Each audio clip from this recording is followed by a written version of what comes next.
Holy crap. People persist in doubting the evidence. Don't run and hide. Don't be afraid. Don't turn away any longer. The truth will set you free.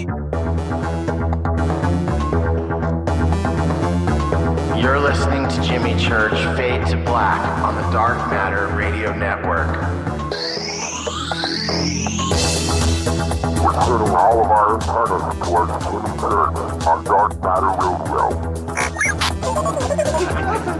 And now, your host, the captain of conspiracy, the prince of paranormal. This ain't your daddy's radio network show. This is Jimmy Church Fade to Black.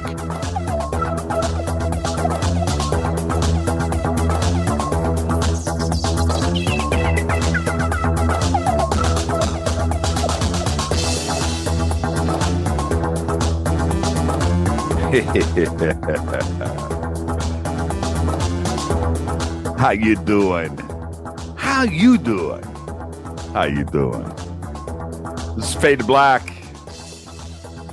Man, oh man, Fade to Black. Bespoke radio for the masses. Today's Wednesday, August 20th. 232 days into the new year. We are live from the JP Motorsports Studios right here in Burbank, California. Cooled off about 5 degrees today. It was like a $105. Absolutely beautiful weather. How you doing? For KJCR and the Dark Matter Radio Network, I am your host, Jimmy Church. Big proud salute to the men and women all around the world supporting that right for freedom of speech. Oh, I do wave that flag. Without them, there is no me, there is no you, there is no us, and we could not enjoy this program we're going to lay out tonight. Think about that. It is so important. Everything that we do every day, Twitter, email, the show, having fun, hanging out, would not happen if we were in North Korea. Ba-dum-bum. Looking at Twitter. All right, let's go. Today's a big day. Do you realize how big today is? Let me help you out some. And I haven't seen anybody post anything yet. Kind of shocked, a little disappointed. Today, we say happy birthday to one of the greats, if not the greatest of all time. Robert Plant is 66 years old. Robert Plant, unbelievable. Only 66. Where's the happy birthday wishes? Robert Plant. Wow. Is he the greatest? Talk about that in a second. Our dead guy birthdays today are both sad. Pantera's Dimebag Darrell, who was murdered by a deranged fan in 2004. His birthday today. I met him once. Nice guy. Cool. Humble. And a real player, by the way. And Phil Lynott, who died in 1986 at the age of 36. And I should roll right now with the boys are back in town. Because we know what a toe tapper that one is. Oh, I got to go back to Robert Plant for a second because he is, for all of us, come on now, he's the one. He's the one. But is there anybody better? Is there anybody better? So let's do something on Twitter. I'll send, oh, by the way, the Contact in the Desert gift bags for everybody will be sent out tomorrow. All right? So there you go. Just want to remind everybody we're on top of it here. We got some really cool stuff we're sending out to all of our friends that attended Contact in the Desert and those that couldn't for various reasons. We put together some really cool stuff. So that will be sent out tomorrow. And I will send out something else really cool to somebody that let's do something really quick at the front of the show. Who is my favorite singer? Who is my favorite frontman? And the list, when you go down the list of the dudes, and I'll tell you right now, you can throw Elvis in that mix. I'll throw Tom Jones in that mix. There are some dudes out there that are really badass. Think about that for a second. Of course, you've got your Jeff Tate. You got Jeff Tate. You've got Halford. You know, there's some really, really, really talented. Mark Slaughter is an amazing singer. You know, so anyway, the list is long. And you got your plan. You got David Coverdale. Coverdale's up there. Kit just said Jimi Hendrix as a front man. Wow. Would never thought it was Doug Aldrich. Eugene. Doug cannot sing. If you've ever heard him sing. But Ken comes in with Rob Halford. Anderson, Rob Halford. Yeah. I mean, Dave Mustaine? Really? Robert is just so far and above everybody else. And, you know, and who could possibly, and then we had a whole slew of guys that came along. They're really, really, really, Bon Scott, that's a good one. Bob Weir. Mike Anderson, what are you doing up there? Bob Weir? Bon Scott's a good one, though. Ronnie James Dio. Dave C. coming in strong. Dio. Kurt Cobain, good one. All right, so keep it coming. I got a show to do. Freddie Mercury from Paco. Ronnie Dio is your man from Michael Keane. Yeah, that's tough. Boy George from Spaceboy. Spaceboy, come on now. Come on. Young Axl Rose from Michael Anderson. Hey, you know what? I probably saw Guns N' Roses 15, 20 times back in the Strip. They played like 50 shows before they went off and did their thing. So documented. And I went to as many as I could. And that version of Axl, the Sunset Strip Axl, oh my goodness. Man, his pipes were amazing. Still are, but back then, back in the day. Yeah, Dimebag Darrell filling out. Happy birthday, guys. Keep it lighting up. Keep it up. Roger Daltrey's a good one. Wow. English Invasion stuff coming on. That's what I like. See, and the thing is, Ozzy, Ken comes back with Ozzy. It's kind of funny with this show. I love it that we're all connected. We all get it. Just amazing. A lot of fun. Cannot not enjoy this show sitting in this chair with all of you. Follow us on Twitter at JChurchRadio. That's what you want to do. Hashtag DMRadioNet.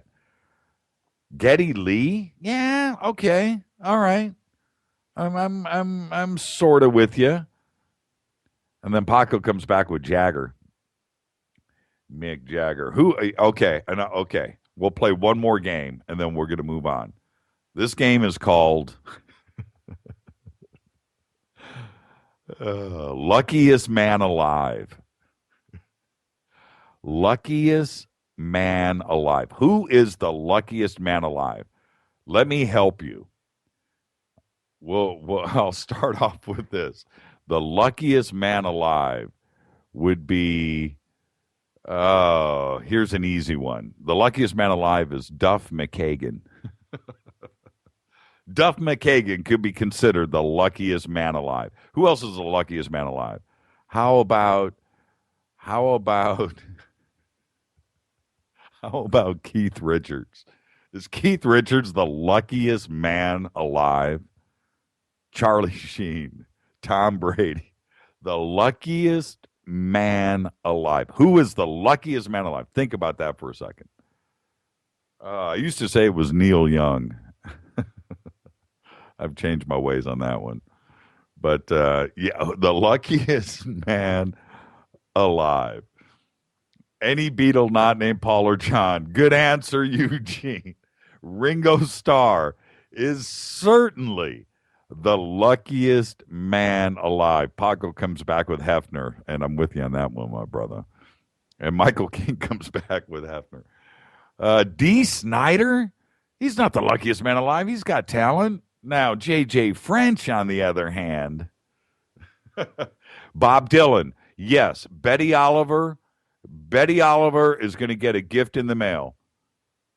Betty Oliver, you email Rita right now, Rita@jimmychurchradio.com, or private message her on Twitter, or somehow send us your address. You win. You win the luckiest man alive contest. Nick Cannon. Bob Dylan. And see, the thing is, I get Bob Dylan now, but hey, Chris Cornell, one of the great frontmen of all time, absolutely. He makes my top 5 list. Of course, I toured with him for a long time, and I mean, he threw me around on the stage, and we stage dived together. But at the same time, he was singing like a bird. Chris Cornell has got pipes from God. He was blessed. Yeah, Chris Cornell's right there. I saw him do it night after night after night after night after night, and he sang. He never lost. He was there every single night. Got to get him on the show. But Betty Oliver, Bob Dylan, luckiest man alive, I'm right with you. You've got something coming in the mail. Do email Rita@jimmychurchradio.com. All right. And we'll keep the best singer of all time contest going.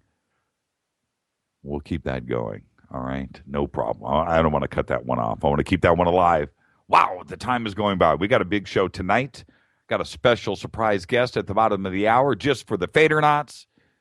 Everybody that was in contact in the desert got a little gift coming at the bottom of the hour. Let me get to some email. And I do want to see if I'm going to try to open up the lines tonight. We'll talk to Don about that. We'll see how the conversation's going. You know how it is. If we get all wrapped up and we're knee deep in it at around 9 o'clock in the third hour, we may not, but we'll see. All right. Email me tonight, Jimmy@jimmychurchradio.com. Got a great show. They're always great. They are. How do we get greater? Is there something above great? I've got a call coming in. 702 Las Vegas, right before the break. All right. You know what? I'm going to take this. Let's do it. Hi, you're live on Fade to Black with Jimmy Church. Who's calling? Hey, it's Rich in Vegas, man. Hey, Rich in Vegas. I didn't say open lines, brother, but now you're live to the world. How you doing? Everything good? Did I misstep there? So what's going on real quick before we head into commercial? I'm curious as to why Duff McKagan is the luckiest man alive. I thought he was a very good bass player. I thought he played a great bass for Guns N' Roses. I'm just kind of curious. Yeah, I say that because in our circle back in the day, Duff was just look, Duff today. I watched Duff transform himself. There's the old Duff that I hung out with in the 80s. I was around him every single day. And then when we were recording Chinese Democracy over here in Santa Monica, he transformed. It was like he stopped all the funny business. He went back to school. He was just into business and was, I mean, it was shocking to look at him and see this transformation. And so that's what I'm referring to. I mean, that guy, he was surrounded by a bunch of really, really excellent musicians that elevated his game. And I remember seeing Guns N' Roses back in '86 at Santa Monica, and something they closed down the boulevard right there, right by the train tracks. They had a concert right there, and it was fantastic. Also, you mentioned Bob Dylan. I saw Bob Dylan do an interview where he said he went down to the Crossroads. Yep.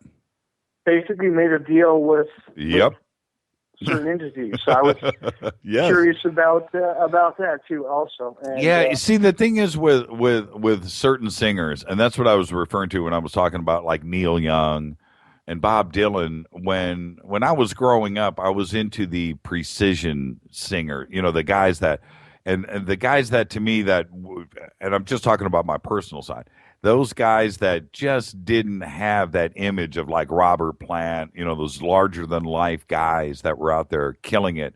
Ian Gillan from Deep Purple was just still is, an amazing singer. And then I would listen to Bob Dylan as a kid, and I just didn't get it. I thought he couldn't sing, he couldn't play guitar, he couldn't write. Now, granted, as an adult, I look back and realize I missed out on on some really cool stuff. I get Bob Dylan today, but if you think about it, could Bob Dylan get a record deal? A guy like Bob Dylan today, that's what I'm saying. He's a very lucky guy, right place, right time. Somebody understood and got him. And, he wasn't the greatest at anything, maybe songwriting. And I go back to the Monkees. If you look at the Monkees back when you and I were growing up, a little about the same age, but a little bit older, but those guys in the Monkees, were they that talented? I mean, that TV show and all that was kind of ridiculous, wasn't it? Well, they didn't play their own instruments. That was, Tommy Tedesco and the whole L.A. studio scene that was playing on all of that stuff. And singing too. But yeah, I hear you. But with guys like Neil Young, I didn't get Neil Young growing up. I thought he played out of tune, sang out of tune, and wrote boring stuff. Now I listen to him now. I listen to Harvest Moon now, and I start crying. It is brilliant, but does that, I just like, is he the luckiest man alive? So you get the game, don't you? It's just a game. My favorite Neil Young is one that came out in like 90 with They Paid My Car Like a Target and all that stuff. I forget what that record was called. Right. Absolutely. But I'm sorry to bomb your show here. No, hey man, bomb away, Rich. This is a family here, my brother. Always remember that. Thanks for the call, and I'm gonna break to commercial. I really appreciate it. Always enjoy the conversation. Thanks, Rich. All right. Stirring the Pot Church. I think that's, I'll go with that. This is Fade to Black, only on the Dark Matter Radio Network. At the bottom of the hour, special surprise guest. And then after that, Mike Bara for the evening. I will have Mike Bara with us for the evening tonight. You want to follow us on Twitter at JChurchRadio. Hashtag DMRadioNet. Come and hang out with us. Shoot me an email to Jimmy@JimmyChurchRadio.com. We're going to have a fun night tonight. I can already feel this one coming. Happy birthday, Robert Plant. And I really mean that. We'll be back right after this. Who's the greatest singer of all time? Who's better than Robert Plant? We got a good list going. Let's keep it hot. I'll talk to you right after this.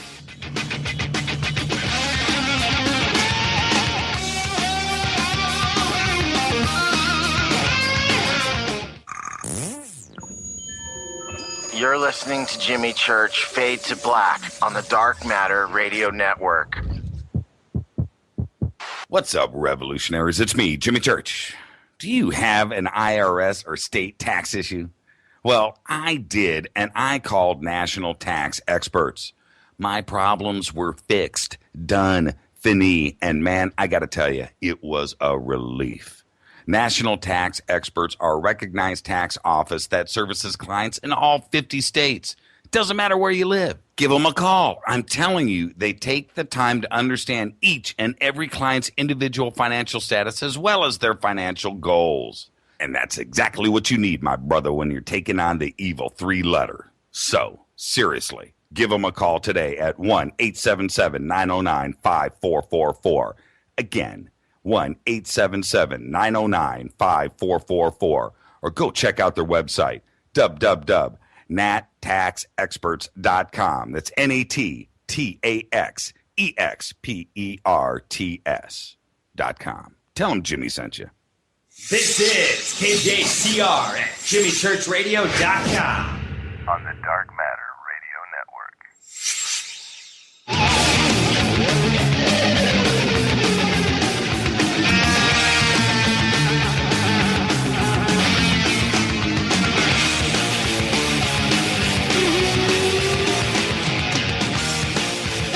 All right, Fade to Black. Wednesday nights. Bruce Dickinson. 80s Bruce. Man, 2014 Bruce Dickinson is amazing. But Paco just came back with Johnny Cash. My man Paco. That's good stuff right there. You ever heard his version of Rusty Nail? Cornell? Oh, man. That whole album. All right, this is Fade to Black. I'm your host, Jimmy Church. We are only on the Dark Matter Radio Network. This is bespoke radio for the masses. This is freedom of speech at its finest right here. Sunny Burbank, California. Tonight, I'm going to have somebody special here at the bottom of the hour. Going to scroll through the Skype list and click on somebody, see what happens. And then right after that, Mike Bara will be with us for the evening. Guaranteed to be enlightening, educational, fun, and we will stir the hornet's nest tonight with Mike Bara.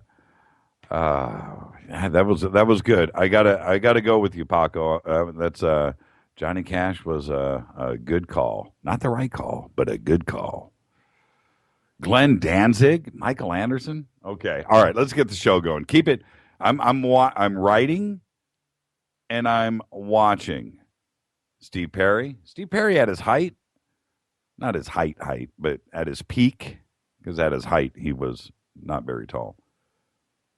Steve Perry was good. Steve Perry was way good. Let's get to some email. This came in from Wayne Huffler. He says, if memory serves me right, he's referring to last night's show and the night before, the 37th parallel. And that is still blowing my mind, by the way, that 37th parallel. We're going to continue to unravel that one. He says, if memory serves me right, Richard Hoagland's torsion physics theory states, if you embed a pyramid inside the globe with all vertexes touching the surface, then another one pointed down, the vertices would intersect the Earth at 37 degrees north and south. Many powerful sights thus lie along these lines. I may remember wrong, but thought it important to make the connection. I refer to the Fadernauts and Twitter. Does anybody remember that? You know who might? We'll ask Mike Bara about that tonight. Debbie Cox today wrote me a very cool email. We're talking about motorcycles. And, we're shopping. We're shopping for motorcycles. I've been shopping with Rita for the right bike for, oh, man. She gave me the green light about 3-4 years ago, and we went shopping. And she fell in love with the Harley V-Rod. Now, when your better half says, yeah, you can get a Harley, but it's got to be that one. Well, okay, you get that one. So we've been looking at that. We've been shopping. I've also been looking at maybe a vintage bike, British, BSA, Triumph, something really cool. So we've been looking at that, something big. I'm a big guy.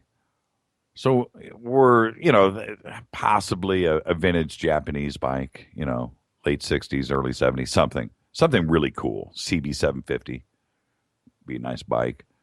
Cow Triple, 2-stroke, nice bike. So we're looking for something cool. So Debbie sent me a shopping list today. Check this out. We've been writing, and she suggested Harley. That's what they have, her and her husband. And anyway, with this email talking about Harleys and other things, Indians, she connected the dots on a couple of things with Pumapunku and Göbekli Tepe. Now, we posted earlier the photograph that she sent, and I think it's on Twitter, and we also did it on the Facebook page. And if somebody wants to retweet it, go ahead. But this is what she wrote. She said, like me, you are amazed at Göbekli Tepe's dude with the belt buckle, proving that they were advanced and had metal shops. But did you look at the belt? It has an H on it and several H's near the buckle. I forget the name, but there is an underground megalith caveman stone with a belt, I think in South America, who has a belt with an H on it as well. Have you ever seen a Harley rider without some kind of clothing without an H and a D on it? Nope. Oh, yeah. And those giant H stones in Pumapunku. Maybe that was the factory. Just saying. You don't know. You don't know. That was from Debbie. And then she posted the pictures. And I got to tell you, I immediately posted them. I just had to. And I didn't say open lines. There's a call coming in now. 818. This is somewhere. This is a neighbor. Let me grab this real quick. Hi, you're live on Fade to Black with Jimmy Church. I didn't say open lines. Who's calling? I was thinking maybe that was Nori. That would have been funny. So there you go. That was from Debbie. And I'll scroll through Twitter and see if I can dig that tweet up, and I will. Can I retweet a tweet? Can I retweet my own tweet? Is that possible? Somebody talk to me. Somebody retweet the Göbekli Tepe pic that I did earlier. I'm scrolling. I've now wasted way too much time. Here it is. Okay. I'm retweeting to the world. Edit and retweet. Okay. Let's just do this. I just edited. Okay. Done. And it won't allow me to retweet. Doesn't. Yeah. Okay. All right. But the image is there. I'll retweet it during the commercial break. I'll get it out there to you. I promise. All right. Okay. Let's do this. Keep the guest requests coming. Everything that happened this week is because of you. Don't forget that. Everything that is going to happen next week is because of you. Don't forget that. Always remember, this is bespoke radio for the masses. I'm your host, Jimmy Church. This is Fade to Black, only on the Dark Matter Radio Network. Take a quick break, and I come back. We'll bring in somebody cool just to say hi. I'll be back right after this.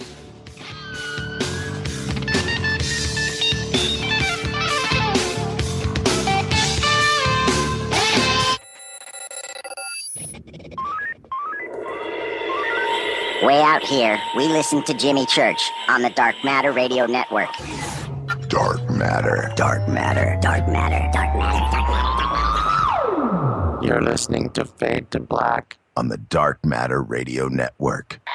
¿Qué tal, mis amigos? Yo soy Mario Carzan, el tiburón, y los invito para que escuchen a mi buen amigo Jimmy Church Radio. ¡Claro que sí!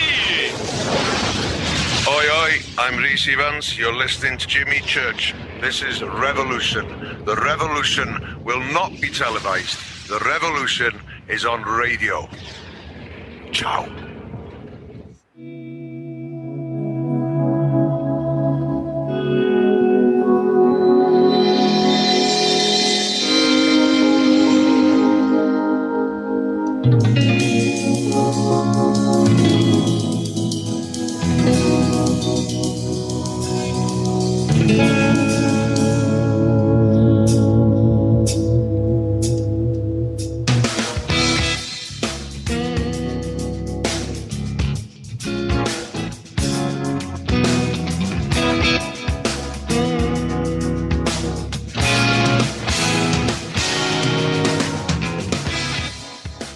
Everybody retweeted. Thank you. Yeah, that's a pretty amazing connection. And I still say that belt buckle, that GT belt buckle is a game changer. That the history books will be and should be rewritten immediately.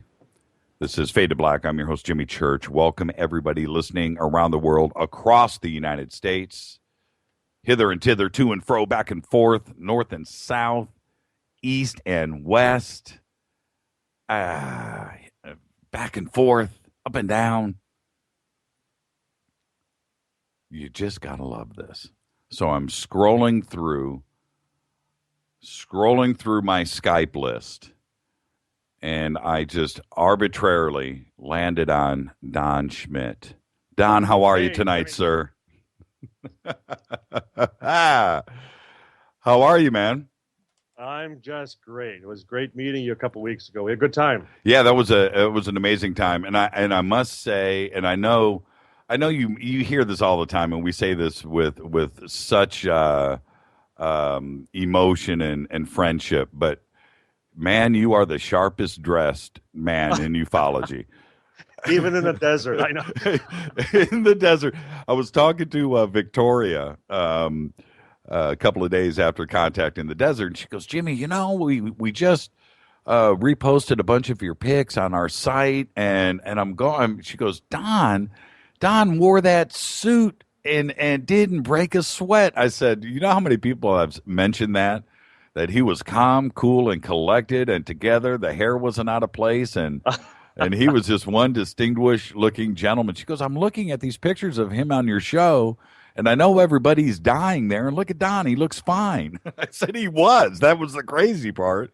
Well, it isn't crazy as much as I just relish the adventure, no matter where I happen to be, no matter who I encounter. It's like, hey, live life to the fullest, take it all in. Right. It's just the weather. I live in Wisconsin, where the weather pretty much dictates everything we do. Right. Every day we have to plan around the weather. And then you go out to L.A., and the weather's the last thing you worry about, last thing you even consider. Think about Earth once in a while, but did you feel like an out of place artifact? Everybody. Well, I did take the jacket off after the first day, so I didn't keep the tie on. You were dressing down. Dressed down, yes. My little brother Danny, growing up, no matter what, he went to school. He had his top button buttoned every day.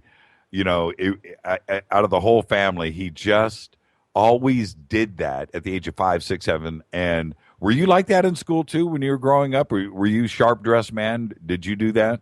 No. In fact, I don't think I started to even appreciate fashion until my sophomore year in high school. We were selected, the top 22 in our class, we were selected for the distributive education course, DECA. Right. And we had everything from salesmanship to retailing and wholesaling and all. We participated in the state competition at that time. But one of the things that they truly taught us was how to dress for success. And, I tie a double Windsor tie. I learned that in high school. That's what I was taught. Right. And as far as fashion coordination and your size, I look down once. I joke. I'll be on a radio show with Tom Carey, my partner, and I'll just joke. Tom just looked down and he realized he's got different colored socks on. So yeah. So I give it back to people as well. So I have fun with it. But no, it was one of the things that Dr. Hynek, while he was still alive and I worked with him, that he truly instilled in us that, especially with the topic at hand, we walk on eggshells as it is, and with first impressions being what they are, that at least they come away and think, well, at least he looked the part.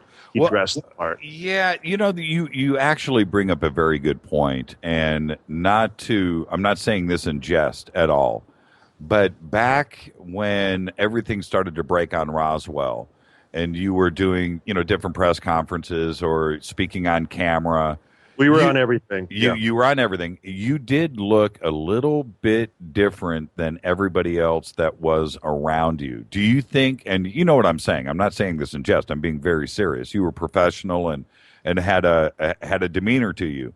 Do you think that helped ufology? Do you think it helped the mainstream out there take things a little bit more serious? Because here's this guy, Don Schmidt, that is playing the part, and he looks the part, and theatrics is half of the sale.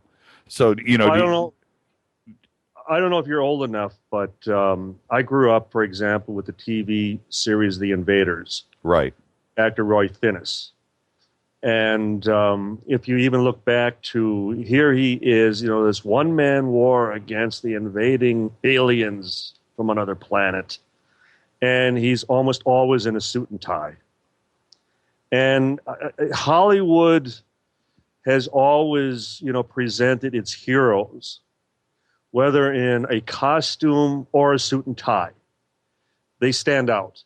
They look as though, I remember the old saying even regarding World War II, that the German soldiers always looked like they were ready for a parade, whereas the American soldiers always looked like the parade just marched over them. And it wasn't to demean them, as you use that word, in any way, as much as, you know, as that line, even in the movie The Patriot with Mel Gibson, and the French colonel, before the final battle, steps out in his finest dress blues, and he makes the remark, "At least I will die dressed in my finest." Yeah. So, yeah. I don't feel that one, you know, needs to put on airs, be anything more than they are. But nonetheless, I would cite the example of Stanton Friedman, who's a dear close friend and colleague. Mm-hmm. And he always, you know, even when we were in Brazil together and we were at Agazit Falls the last day and taking the tour. And Travis Walton and I, we had dressed down. We were just, you know, shirt and slacks. Well, Stan still wore a sport coat. Gotcha.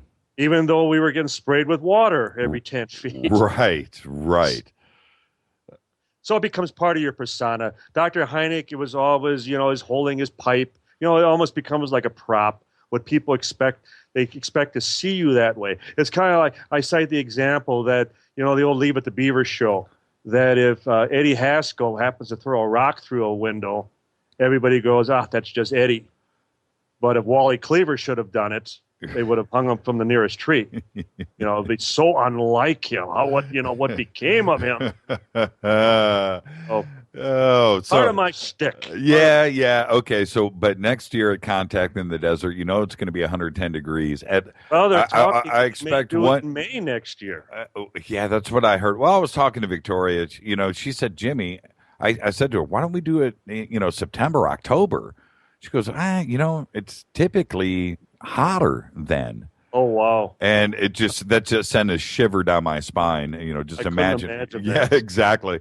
And but so next year, Don, you got to do one day with some cool cargo shorts, some surfer slaps, and you know, a Hawaiian T-shirt. I doubt you even possess those things. I got married in Hawaii. I got married in Maui, so I have all that attire. And I promise you, Jimmy, next year, one day, I will totally dress as far as for Joshua Tree. I will dress. Fair enough. Now, you're going to be on with us next week. Also, Jesse's going to join us. He's going to be with us on Tuesday. So we're going to do a Roswell week next week. Fine. And now you attend, I want to throw something else out there at you. I'm assuming every July 4th you're in Roswell. Are you out there every year?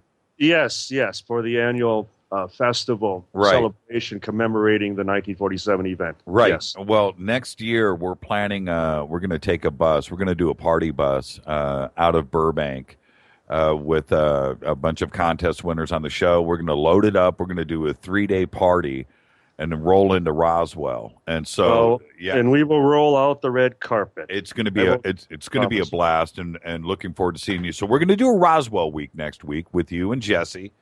And I've got a special guest on Monday, too, as well. So I'm going to be able to tie everything together. Oh, you know who's going to be on with us, by the way, on Monday? He's driving up right now from Mexico. Chad Meeks. He is George Van Tassel's nephew.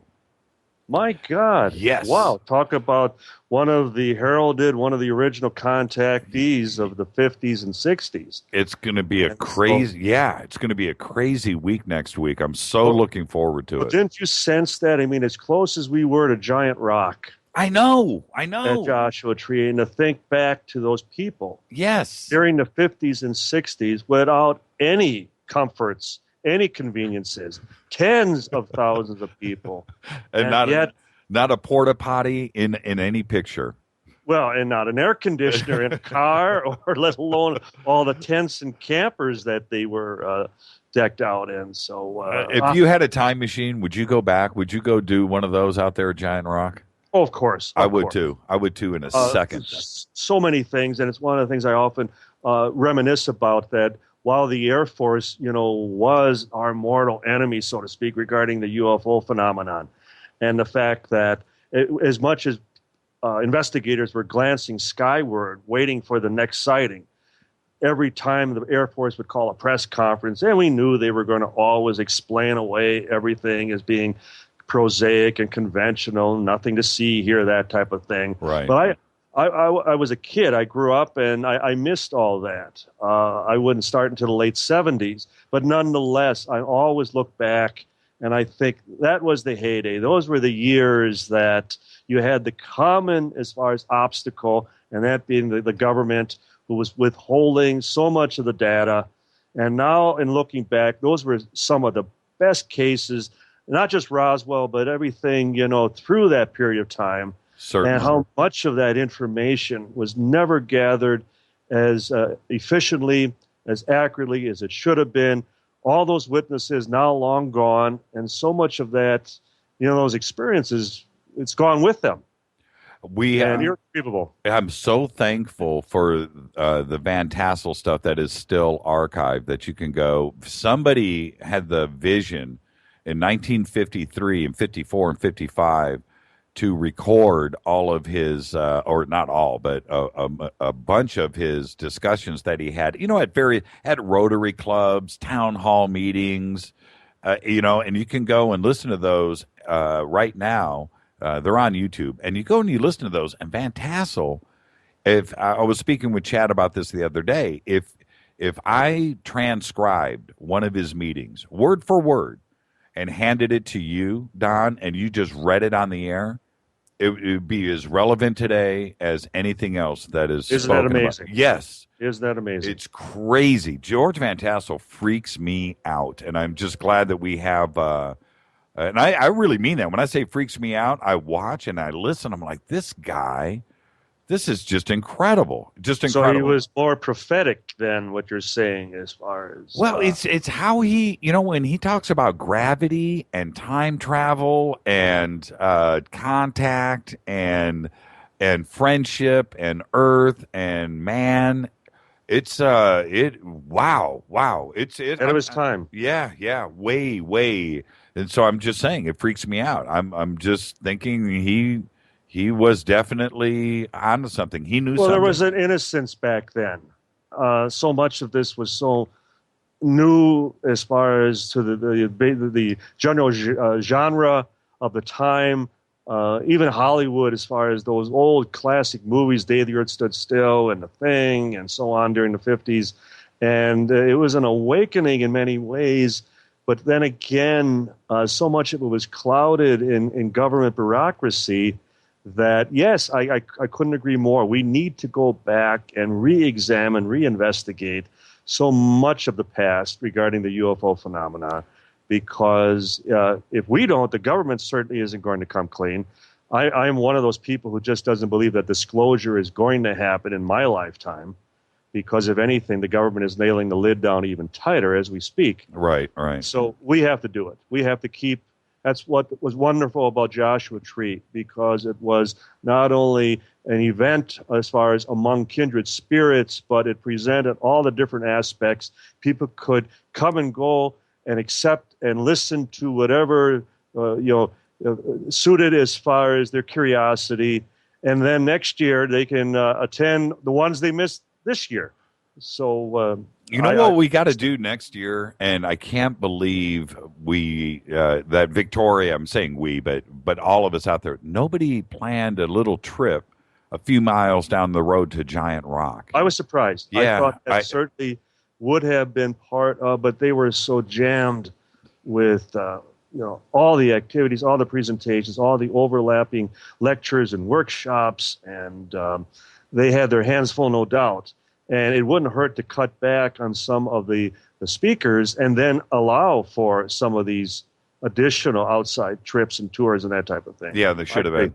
Should have been. Don, thank you. Looking forward to a week from today, next Wednesday. It's going to be a Roswell week, and thank you for everything that you have done for ufology and Roswell and everything else. But Jimmy, thank you for your support. I'm pleased to hear you're going to join us in Roswell next year.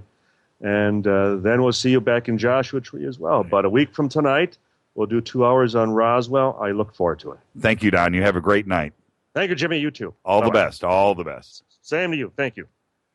Don Schmidt, everybody. Next week, he will be with us. We're going to do a Roswell week next week. A Little Giant Rock, Jesse Marcel. I don't normally let the cat out of the bag this early, but there you go. And you know what? Should we just roll right in to Mike Bara? Should we just do that? I mean, I can. You know what? I'm tempted. Instead of a commercial break, should we just go right into Mike Bara? You know what? Let's do it. I'm scrolling down the Skype list. Yeah, let's do it. This is Fade to Black. Bespoke radio for the masses. Somebody just posted, Walter just posted that is an incredible. Hey, Mike, how are you? I am doing great. It was great to have Don Schmidt be my fluffer there. That was awesome. Thanks, Don. I hope Don's still listening. Thank you. That was really enjoyable to listen to. He's such a great guy. Man, distinguished. Well, he's certainly a great dresser, but I really, like I talked to you earlier today, he looks so much like Hugh Jackman. I just got to get him out there to LA for Halloween and dress him up like Wolverine and walk around with him. I don't know who I'd be in the but I was Wolverine, but you just got to, there's times you just got to say, I've been out Wolverine by Don Schmidt. And it wasn't just me at Contact in the Desert that was noticing that. I mean, all of us were dying. At least you had the vision. You had your shorts on. You were good. You had your T-shirt, your sandals. You were cruising. No sandals. I did have regular shoes on. Oh, you did? I was picturing you in sandals. It was easy for me. Once I saw that David Wilcock had the courage to show his pasty, skinny little legs, I was like, okay, I can do this because I got some muscles down there. Yeah, he was pasty, wasn't he? Well, David doesn't get a lot don't think. He doesn't. After I mentioned this on the air, but it was kind of funny. After he spoke, I buzzed around and crashed his security, and he did have some security. Yes. And so he jumps off the golf cart and he runs up and we do the bro hug. And I'm looking at him like, dude, you need some sun. Oh, really? You need some sun, brother. There's vitamin D in that, so of course he could use a little, but David's got a brain the size of a planet. He's such a busy guy. He's always thinking about stuff. He's always working on stuff. But I just kind of saw that and I was like, yeah, well, I can show my legs because David's got the guts. David is just like right out there going for it, so I got to do it too. That cranium that he has. I'm sure he sleeps with a double-sized pillow, but aside from that is all brain. With Wilcock, it's a different situation from most most of us. The Anunnaki did not hit his 10% shutoff switch. No. Now, I didn't do. I just brought you straight on. I didn't do my normal introduction, and I feel a little bit bad about that. I have this huge thing prepared, and I didn't. So can we just move on from that? It's kind of awkward now. I feel like we're having an awkward moment. If I got to go back and then do the intro, we can move on from that. Because what was I on? I was on about 7 or 8, 10 days ago. I mean, come on. Yeah, you have a vague idea of who I am. I would hope at this point. I think they do. Let me ask you. I want to do a couple of things. I did get an email today. We were talking about. I want to get into a couple of really cool hardcore things. I had Chuck Zukowski on a couple days ago, and he brought up the 37th parallel. He's on Unexplained this week discussing the 37th parallel across the United States, a bunch of sightings, and the preponderance of Air Force bases and Area 51. And then we uncovered one of our producers here, Dale Romero, uncovered that Göbekli Tepe sits on the 37th parallel. Not kind of close, but I mean on the 37th parallel. And then I got this email from one of our listeners, and I want to know if you know anything about this because of your relationship to Hoagland. He sent me this email, and he says, Jimmy, if memory serves me right, Richard Hoagland's torsion physics theory states if you embed a pyramid inside the globe with all vertexes touching the surface, then another one pointed down, the vertices would intersect at the Earth at 37 degrees north and south. Many powerful sites thus lie along those lines. I know you've done a couple of books with Richard. Did you guys write about that? Do you know what Wayne is referring to? Well, I do, but it's actually not correct. If you were to anchor a tetrahedron inside of a sphere, as for instance a planet, with the top point, let's say at the North Pole, or the bottom or the top tip point at the South Pole. In other words, you could have sort of a double star tetrahedron in there. The points would actually touch at 19.5 degrees, and that's the one that Hoagie's always going on about is this 19 and a half. 19 and a half degrees. That's actually 19.47, but it's kind of not, it depends on how many decimal points you want to go past, how far you want to go past the decimal point. But yeah, it's so it's actually 19.5 degrees, which you also will find a lot of things like the Mayan civilization was all centered right around 19.5 degrees. Christopher Columbus, when he sailed for the New World, basically took off from Portugal, from Spain, and went directly to that 19.5 degree latitude, and then he shot straight across.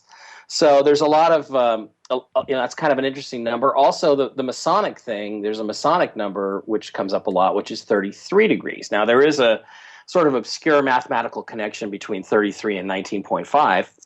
But as you look at 33, for instance, you see Atlantis at that 33 degree latitude. You see the city of Phoenix, which is, of course, the Egyptian phoenix rising from the ashes, is actually sited at 33 degrees and, was founded essentially by Ulysses S. Grant. He literally created the city of Phoenix right on 33 degrees. And there's other things like, for instance, if you were to stand at the foot of the Great Pyramid, at the foot of the Great Pyramid, and you were to set your compass to 333, which is sort of a decimal harmonic of 33, and follow the compass heading of 333, you would end up literally right on the doorstep of JPL. So, that's kind of interesting stuff that seems to permeate through NASA all the time, but it's not connected to this 37th parallel, which is kind of interesting. So it's not connected to Hoagland's tetrahedral physics. I don't, off the top of my head, know what the significance of the 37 degree latitude is, but I do know that certain latitudes seem to have some significance to the ancients, and that appears to be one of them. Can we talk about 19.5 for a second? Sure. Okay, I'm going to be, I'm on the not really the skeptical side, because I know here on Earth we can go and investigate. I mean, that's easy. We live here. Okay, yeah. But when you swing the 19.5 to Mars and to the moon, I am squinting my eyes a little bit to make it fit. I guess if you know what I mean. Oh yeah, okay. I guess I can see it. That kind of attitude. Okay, I kind of see, but I think it's a bit of a stretch. Is it a stretch to swing 19.5? To Jupiter and to everything else that Richard can tie it into. The Great Red Spot of Jupiter is right around 19.5 degrees. Olympus Mons is around 19.5 degrees north. The Great Red Spot the Great Dark Spot on Neptune was right around 19.5 degrees. And so the theory is that in a fluid, environment like a gas giant planet, that you're going to have energy actually upwelling from higher dimensions, hyper dimensions, as Richard likes to call them, and those are going to preferentially exhibit themselves in 2 dimensions at 19.5 degrees, right around this 19.5 degree latitude, and it's oriented toward whether the magnetic pole, if the magnetic pole is anchored to the north magnetic dipole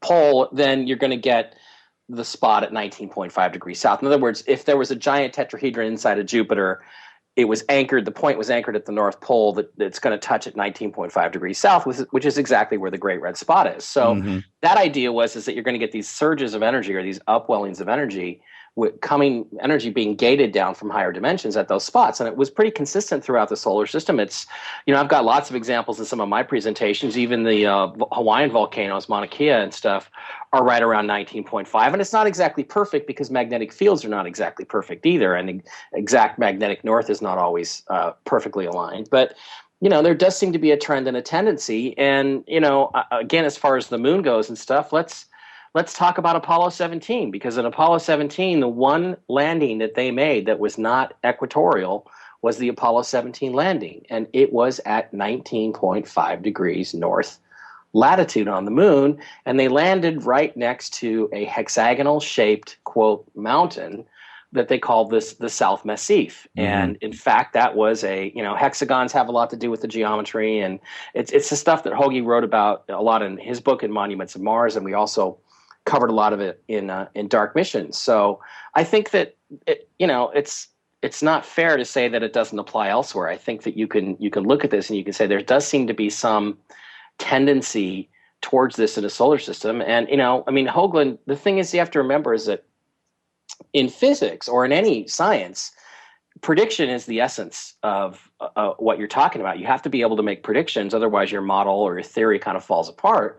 And when Hoagland and Errol Torren, who came up with the original Message of Sidonia paper, predicted that when Voyager got to Neptune, there would be a storm at or around 19.5 degrees, they got it dead right. And there's a series of other predictions that have been made based on that have come out correct. So you can't discount that. And it's just, does Richard maybe stretch it a little bit beyond what most people would want to do? Probably yes. But, what I found is that NASA certainly thinks it's an interesting number, and they seem to repeat it quite a bit. And they do things like land at 19.5. The Mars Pathfinder landing site is 19.5 degrees latitude by 33 degrees longitude. So you've got the Masonic 33, the tetrahedral 19.5, the hyperdimensional 19.5, all rolled into one. And that, again, that's not a coincidence. Even Graham Hancock admitted in his book about Mars that, it's hard for me to even say that's a coincidence, and I don't agree with Hoagland very often. So, what did you just say? Graham Hancock basically said. No, did you just say you don't agree with Hoagland that often? I was quoting Graham Hancock. Okay. Graham was saying that. Oh! I got you. Even he took that as a signal, and he doesn't necessarily agree with the theory that Richard was frequently trying to espouse. Yeah, I had Richard on, and I think you and I talked about this last week too. With Richard, there were so many phenomenal things that he has presented, certainly through the 90s. That was a banner year for Richard. Also, for Coast to Coast and Art Bell. Those were great evenings of radio, and I was constantly researching and looking at what was going on with Sidonia.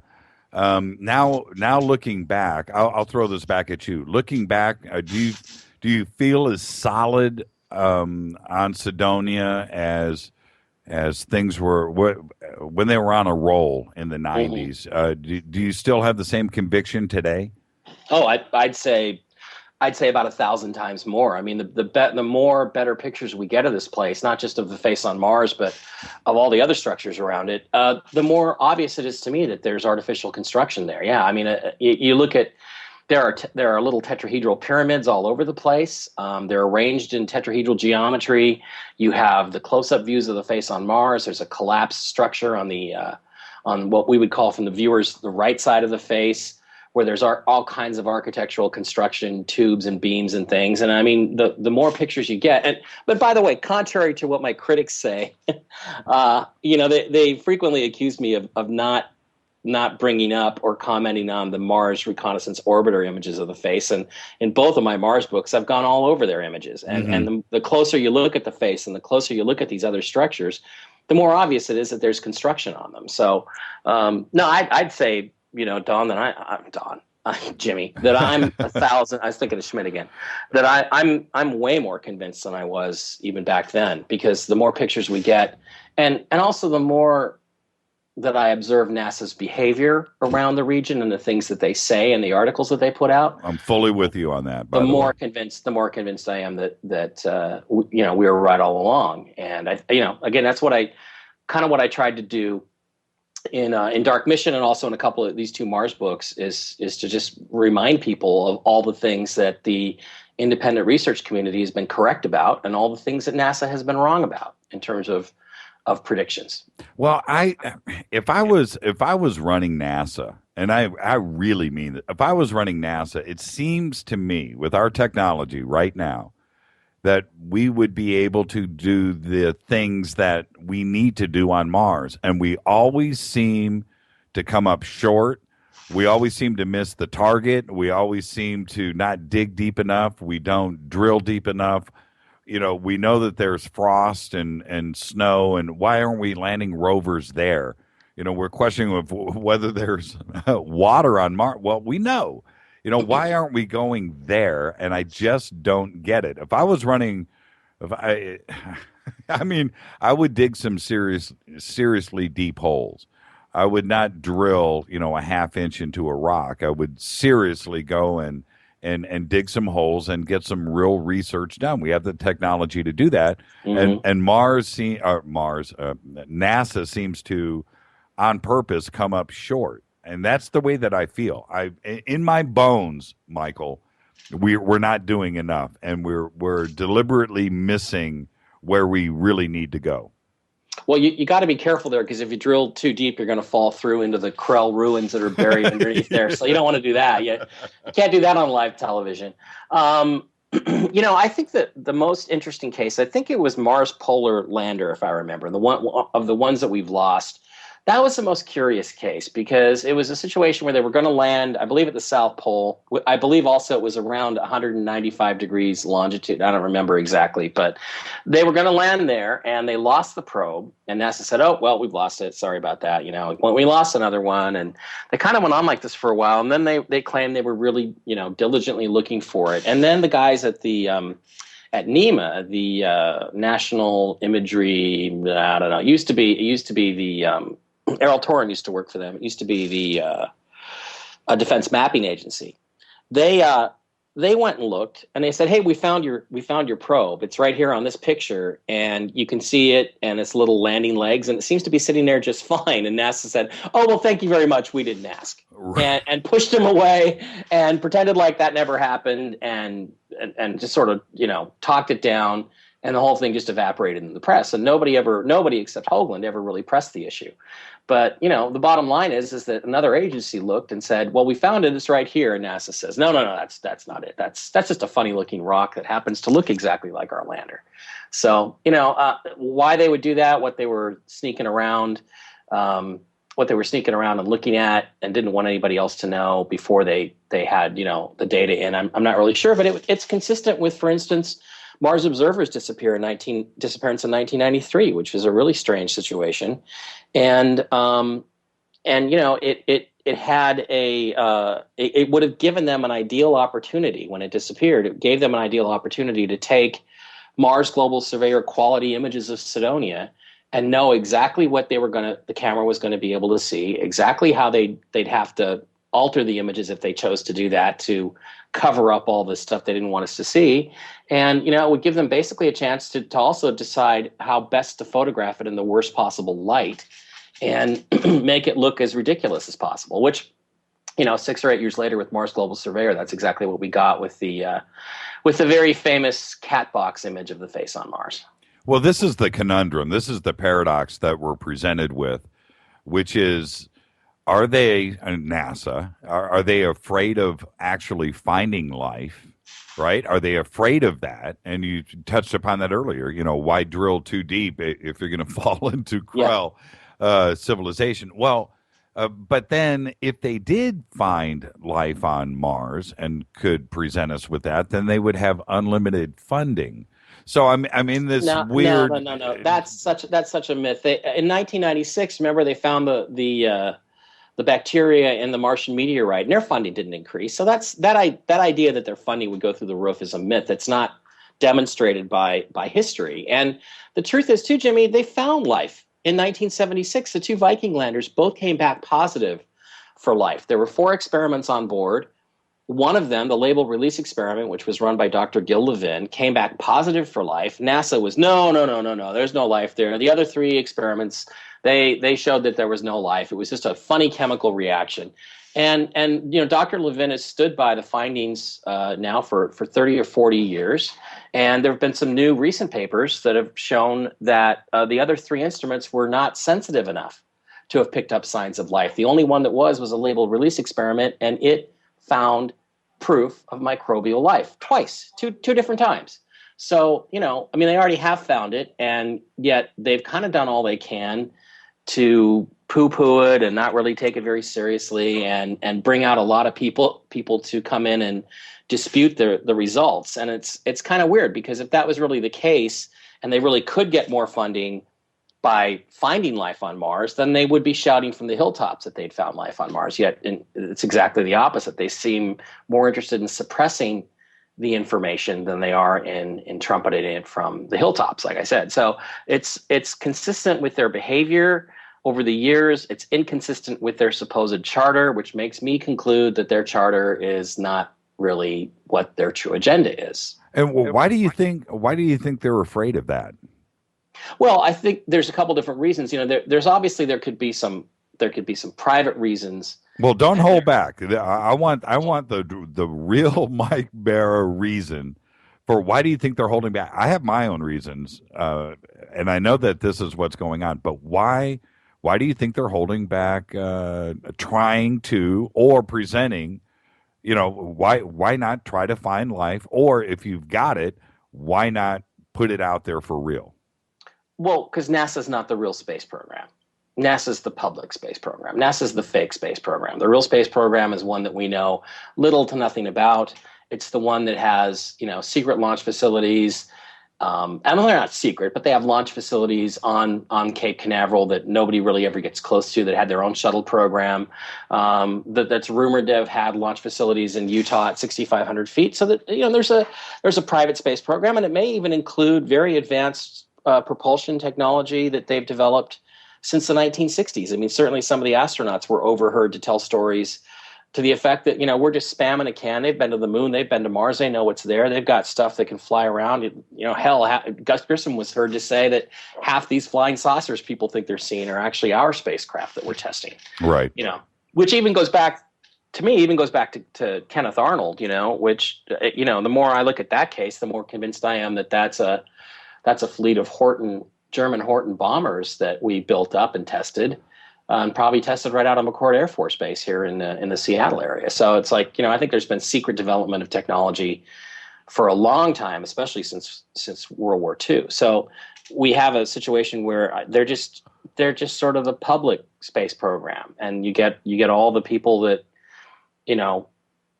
want to believe in authority figures and only believe in authority figures to buy into it, and then you kind of keep it suppressed. The big deeper reason behind that is possibly concerned with the Brookings report, where it basically said that you might encounter artifacts out there, and if you do, you should really seriously consider not telling anybody, at least not without a period of preparation. Since that report was issued in 1958, we've got a lot of time. We had a lot of Star Trek, a lot of Star Wars, a lot of aliens, a lot of Independence Day. I would think that we would be pretty much, ready for the revelation if it was ever going to happen. But when you were on the show last week, out of contact, the gentleman sitting to your left was Space Boy, and he writes the music for our show, and he just tweeted, and I'm fully in agreement with him.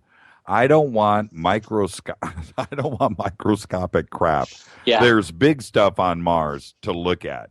Yeah. And I'm fully with him when those experiments were done, when they were injecting water into the soil and they were trying to get things to happen. And I don't care about that. The reason why is we all know that there's stuff floating around in space that is there's microscopic stuff everywhere. We're based on that. I want the real deal stuff, NASA. I really do. Mm-hmm. And like we were talking about that cosmic ray and the cosmic ray light that was photographed a couple of months ago. Why not turn curiosity towards that? I know it's a mile away or it's 2 miles away or whatever, and that's the other thing. Why do we have rovers that go backwards? You know, why don't we have anything high speed up there that can actually move distances? I don't get that either. We have the technology to do whatever, and we have these rovers that are running at half mile an hour, quarter of a mile an hour.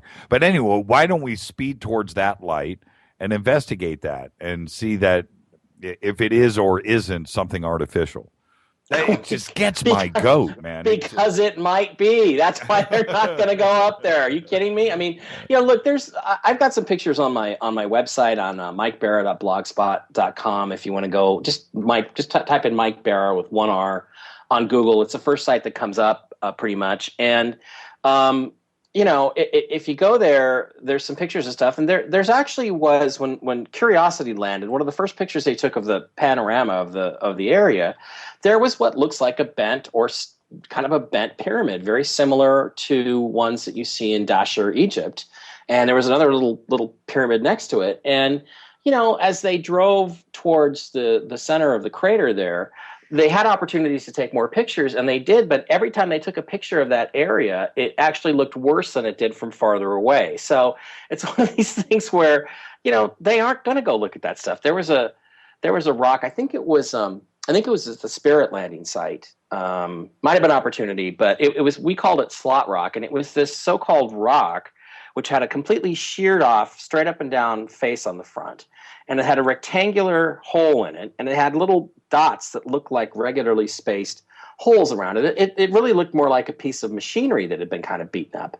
And, when they came down off of the lander and started driving around, I mean, me personally, if I find a rock with a perfectly rectangular hole in it, just out of curiosity, I'm going to stick a camera in there and see what's inside there. And they never did that. They never even went up and took a picture of it, or if they did, they certainly didn't show us. So NASA is remarkably uncurious about things that look really odd on these pictures. So, what would be the point of sending up a better rover? I mean, they're not going to really show us anything anyway. Okay, I've had about 3 tweets on this. I know I see you on Twitter too. So, it says they want to know about the Roswell Rock. What do you think about that? The Roswell Rock? I had not heard about that one. Okay. We will get some clarification here in a second. The Roswell Rock. Okay. Why? Let me back up a step, and I want to continue on this thought. Do you think NASA cares about what you say, what you write? No.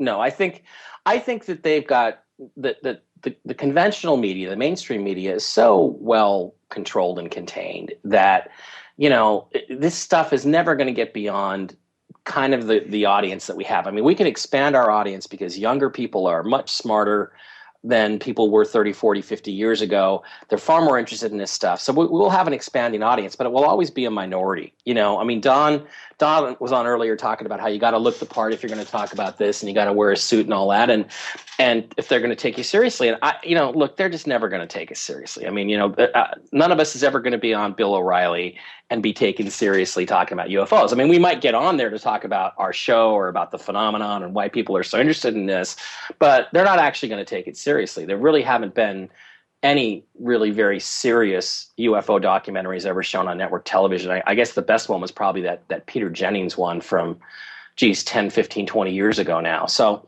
I just think it's like they don't really care because they know they've got so many people so brainwashed that it's they don't really have to concern themselves with it very much. I think it's really the only times we've ever gotten into any fisticuffs with them, and I actually talk about this in Ancient Aliens on Mars too, is when we're able to exert some external political pressure, which has happened from time to time. But when that happens, then they usually pull some really sneaky, dirty trick, like what they did with the Cydonia infrared images, which I talk about in the book. And, they get away with it. I mean, basically everybody who covers NASA is essentially on the NASA payroll, because if they say anything really critical about them, they're going to be denied access. And, the people that write for space.com can't afford to be denied access to NASA and NASA's resources. Yeah, sure. So, otherwise they don't have a website, they don't have a business, they don't have jobs. So, and a lot of the planetary geologists and so forth, and they're also on the NASA payroll. They're getting their funding from NASA. So the system is designed this way. It's designed to keep, any dangerous idea from going too far. And we even had 2001: A Space Odyssey, which was essentially all about the Brookings Report, and it never made an impact in that sense. I mean, nobody ever looks at that film, except maybe one or two other people, but nobody really looks at that film and realizes that the key to it is it's about the government suppression of the knowledge of ancient extraterrestrial civilization. That's what the film is all about. And yet everybody talks about, it's a movie about finding God and all this stuff. And it's not. All of Kubrick's films were all about power structures, and they were all about the abusive power structures. You look at Spartacus, you look at on the World War I film with Kirk Douglas, Paths of Glory. You look at Eyes Wide Shut. You look at 2001. You look Doctor at Strangelove, Clockwork Orange, Doctor Strangelove. They're all about the same thing. They're all about the fact that power structures are inherently abusive of their power, and that they will not tell you the truth. And so it's like we can't seem to really get very far. I don't think if I had a chance to be on Anna Riley, who I guess is today's Larry King or something, I don't think wearing a tie is going to make people take me more seriously. They're either going to believe in the subject or they're not. And unfortunately, we've got a lot of static out there that tries to keep people from believing in it. And Jimmy, basically, there's my conclusion at this point in my life is there's two kinds of people in the world. There's people that are authority figure driven, and there's people that are data driven. If you're a data-driven person like you are and like I am, what that means is you seek out the information, you dig down deep into it, you learn everything you can, and you reach a conclusion. Most people don't want to work that hard. They just want some expert to tell them what they're supposed to believe and what's the truth. And unfortunately, I think we're always going to be in the minority. But that doesn't make our truth that we know any less real. It doesn't, we just got to stand on our own truth and just talk to the people that are willing to listen. Have you ever gotten an email from NASA? Anybody in NASA?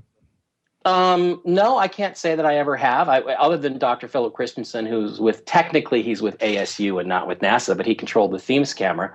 I had some email exchanges with him back when we were going through the thermal infrared stuff back in 2002. But that's really about it. I mean, I'd love it. Actually, you know what? I can be bought. It's not like I can't be bought. I mean, if Mike Malin wants to call me up and say, hey, Bara, if you come down to San Diego, I'll show you the real pictures of the face on Mars that I got, as long as you promise not to talk about it. I'd say, hey, no problem. I want to know. I want to see. So I would wish drive, they would, but nobody ever does. I would drive that car for you. I'd be right there. What about, do you have a secret source? Do you have anybody on the inside? No, I have nobody. I think maybe Stuart is probably my only inside source at this point. Stuart Robbins? Just name checking it out there, Stu, because I know you're listening. Yeah, Stu's listening. He is. Yeah, he's tweeting. And anyway, what happened in your life? I ask this only from the guest that I'm totally fascinated with, and you're one.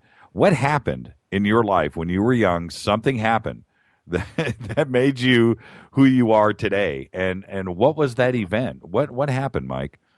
Well, there's two things that happen.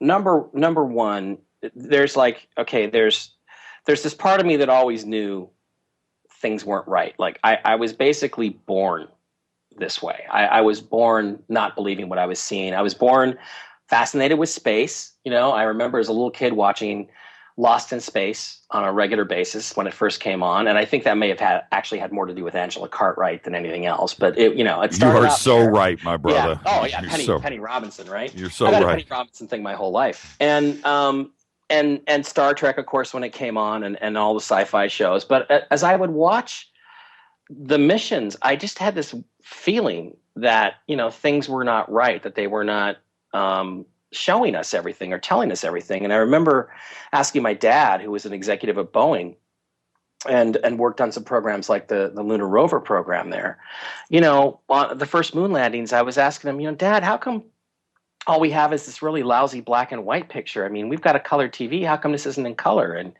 he didn't really know and didn't really understand that. And of course, years later, I find out that they had a perfectly good color camera they could have taken with them to the surface of the moon, but they chose not to.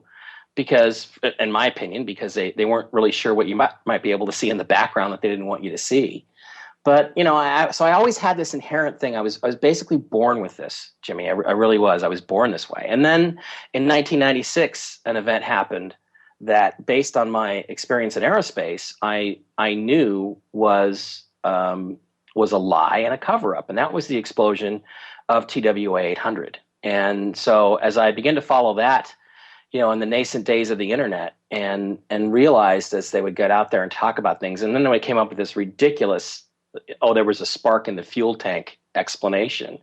I just knew that they were lying. At that point, I really became a born-again conspiracy theorist, where I really realized that things were manipulated and controlled, and there were conspiracies, and frequently they had to do with with political aims and things like that. They were, you can have a conspiracy without it being about aliens. It doesn't have to be about huge things. There's lots of small conspiracies out there. And that's really what got me, I guess, turned me into an activist and got me to the point where I wanted to get involved and start talking about stuff.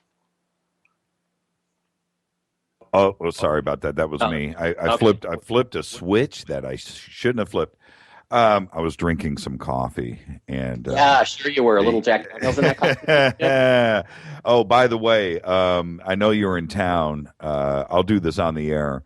We're going to have a little private cookout up here at the house, and Rita wanted to extend an invitation if you want to come hang out. And we do it pretty barbaric. Okay, we don't play around. So well, I like everything barbaric. I just got a tweet. Well, this came in a few times now. Ask Bar Dog about the pic of the humanoid walking on the moon. Oh yeah, I saw that recently. I can't really comment on that one right now. I'm still reeling from the alien that was on the panel that I was on at Contact in the Desert. Yeah, that was pretty trippy. So, that was pretty trippy. Right there. Were you there first, or I mean, the alien on the moon. I haven't really looked at it closely yet. I honestly, Jimmy, I'm still coming down from Contact in the Desert. It was such a huge event. I was so well received, and I just had such a great time that I've been on a high ever since then. And I'm not really back to normal yet and digging into things. I have seen it. It looks a little weird. I don't think their explanation is off the top of my head is a really good one. But you remember the lights in the crater explanation that kind of made a V shape or a chevron shape, right. On Google Earth, or Google Moon, I guess it was technically.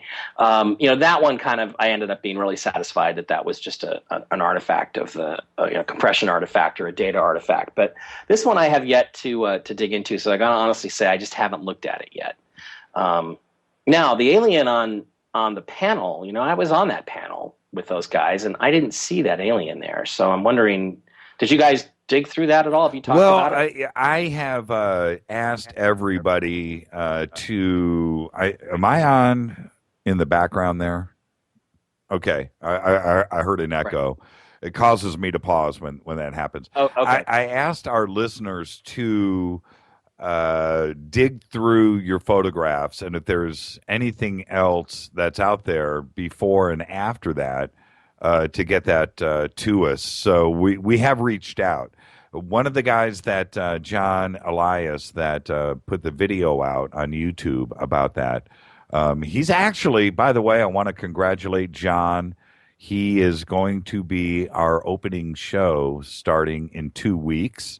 And I'm very, very excited about that. And he was at our UPARS meeting last night. And so congratulations. But anyway, so when I saw that, I thought one of two things. It's a UFO convention. Maybe somebody had a mask and was wearing it, and I don't put that out of the realm of possibility. Okay, so there's that, and it was just harmless fun. But there hasn't been a bunch of other photographs published with that in the background, so I don't know. It's a pretty creepy picture, and nobody. This is the thing. Nobody on the panel spun around and looked. Nobody saw it happen there. And I find that very, very, very strange. There were some sightings, at Contact. I didn't tell you about this. Check this out. We Steve Murillo, Alex Mastreda, all of the Fadernauts, we got together at our cabin, which was out in 29 Palms. And we're, little after party, little shenanigans going down. We're having a good time. And we saw, we were standing out on the patio there, I don't know. I guess that would be west. Something shot up from the surface, and it was a round light shot from not from the sky downward, from earth up. And it just shot up, and we just spun around, and Steve Murillo saw it first. I saw it. I will ask the Fadernauts that are posting in Twitter. I think Space Boy was out there. I think Rick Sinnott was out there. Possibly a couple of whoever was there. We all saw it, and it was a bizarre thing. And what was weird about it was it went up about, I don't know how many degrees, maybe 20 degrees, and then disappeared. It was, I expected the trail to continue, and it was just a light too, by the way. It wasn't a fireworks, or it wasn't anything. It was just a ball, and it was really weird to see that coming from, I guess from our orientation, it would have been coming back from Joshua Tree proper. But there were some sightings. That went down at Contact. Pretty interesting weekend. Yeah, actually, Giorgio and Jason Martell had a sighting too. They got there late Friday night, and a couple of smart guys. And, they were out there doing the night watch thing, and nobody had seen anything. And so they had just broken up the night watch, and everybody had left except a few people that were cleaning up. And Giorgio and Jason showed up, and they saw a couple of glowing orbs doing some interesting maneuvers over the retreat center and then taken off. So they had a sighting here too. I didn't. It's okay. I've had a couple, and that's all I ever really want to have. I don't want to invite them in. I don't need aliens that close to me. So, which is why that alien on the panel freaks me out. So there were some weird sightings there. And then, you look at the picture of the alien on the panel. I just would like to see, if that's a video frame capture, I'd like to see the full video. If that's a picture, I'd like to see the picture. I'd like to see if anybody else took a picture. Yeah, there were so many cameras. Everybody was taking pictures. Right. And I'll be honest, I was on there. I was less than 10 feet away, and there was nothing there. Where that figure is, there. It's not like there was a camera stand, a tripod or a camera or speakers. There was nothing there. There was just an orange water, jug there, orange water bucket there to distribute water up on stage, and there was nothing to the left of that, right behind Eric. So I looked over there many times, and it's almost like an alien flashed in and then got his picture taken and flashed out or something. If that's what it is, I don't know what it is, but all I'm telling you is whatever is in that picture, if that's an authentic picture, there was actually nothing visible there. There was nothing you could see. Well, there's plenty of people in the audience to say, "Hey, we saw it. It was a guy with a mask." But definitely not. There was definitely nobody up there at all. I mean, the only people on stage were George Norrie, Tom Danheiser was behind me, Jason, Marshall Klarfeld, right, and Giorgio and Eric, and nobody else was on stage. Was that the one that was at like 8 o'clock, 9 o'clock in the morning? Yeah, that was it. That was at 9 in the morning, and it was funny because I got drafted. I just came down to say hi to everybody because somebody was supposed to be on there that knew way less about the Anunnaki than I did. So I was on an Anunnaki panel, but he didn't show up, so I got dragged up there to do the panel, and I got a horrible sunburn on my bald spot. By the way, it was just really awful. I was the only guy who wasn't covered by the umbrella there. Mm-hmm. But anyway, there was nothing there, so I don't really know what it is. I really don't know what it is in that picture. I mean, it looks like something solid. So unless the picture is just a fake, then that's the only solution I can come up with, because there was certainly nobody standing there. There was nobody in an alien mask. I didn't actually see any alien masks or anything like that, any costumes to speak of during the whole weekend. So it's definitely not that. Now, can I go back to just one thing real quick? Well, before we do, no, I'm going to let you go back, and I need to go back, but I'm also going to do something a little self-serving. Was that when George yelled out to the crowd for me? Did you hear him do that? Was that morning?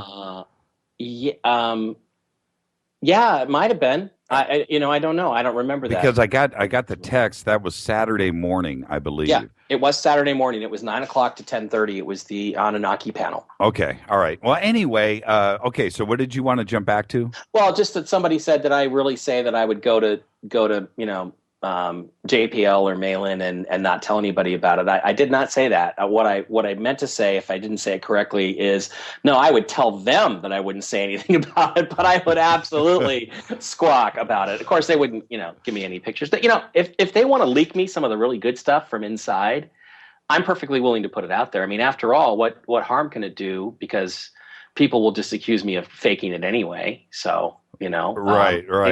They should go ahead and send me the stuff. I'll play nice as long as they're sending me the real stuff. I think it'd be great if they leaked some of the really good, true Mars stuff that we're not getting to see. I think that'd be awesome. It's an open invitation. I just thought of something. Okay, the picture was just posted, and here it is. Thank you, Kit. You got to love our audience, Mike. They are just on top of it. Yep. Just makes this show so cool. And actually easy. I just say something and they help us out. But this is the thing. I'm looking at it here. It's a total ET is culturally connected, because that is a total photobomb.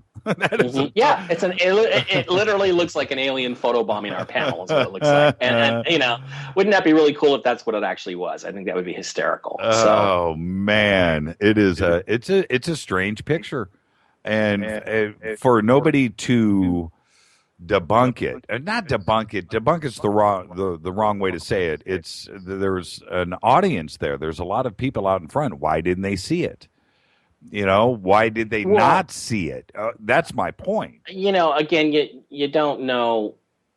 You don't really know what these beings are capable of, if in fact they exist. And actually, look, I'm just going to say, based on my experiences with the Uncovering Aliens show, I'm now really heavily leaning towards the idea that there are visitors to this planet. And let's assume one of their capabilities is to blink in and blink out very, very quickly. There's again, it could be simply something that's planned. I'll pop in. Hey, here we are, photobombing. It could be a joke. It could be any number of different things. It could be just wanting us to know that they really are present and they're paying attention to what we're talking about. I don't know, but it sure looks like, it looks like an alien photobomb. But again, I'd like to get the actual authentic picture or video, the original from the person who actually took the picture, and look it over. And I'm sure some other people would like to also.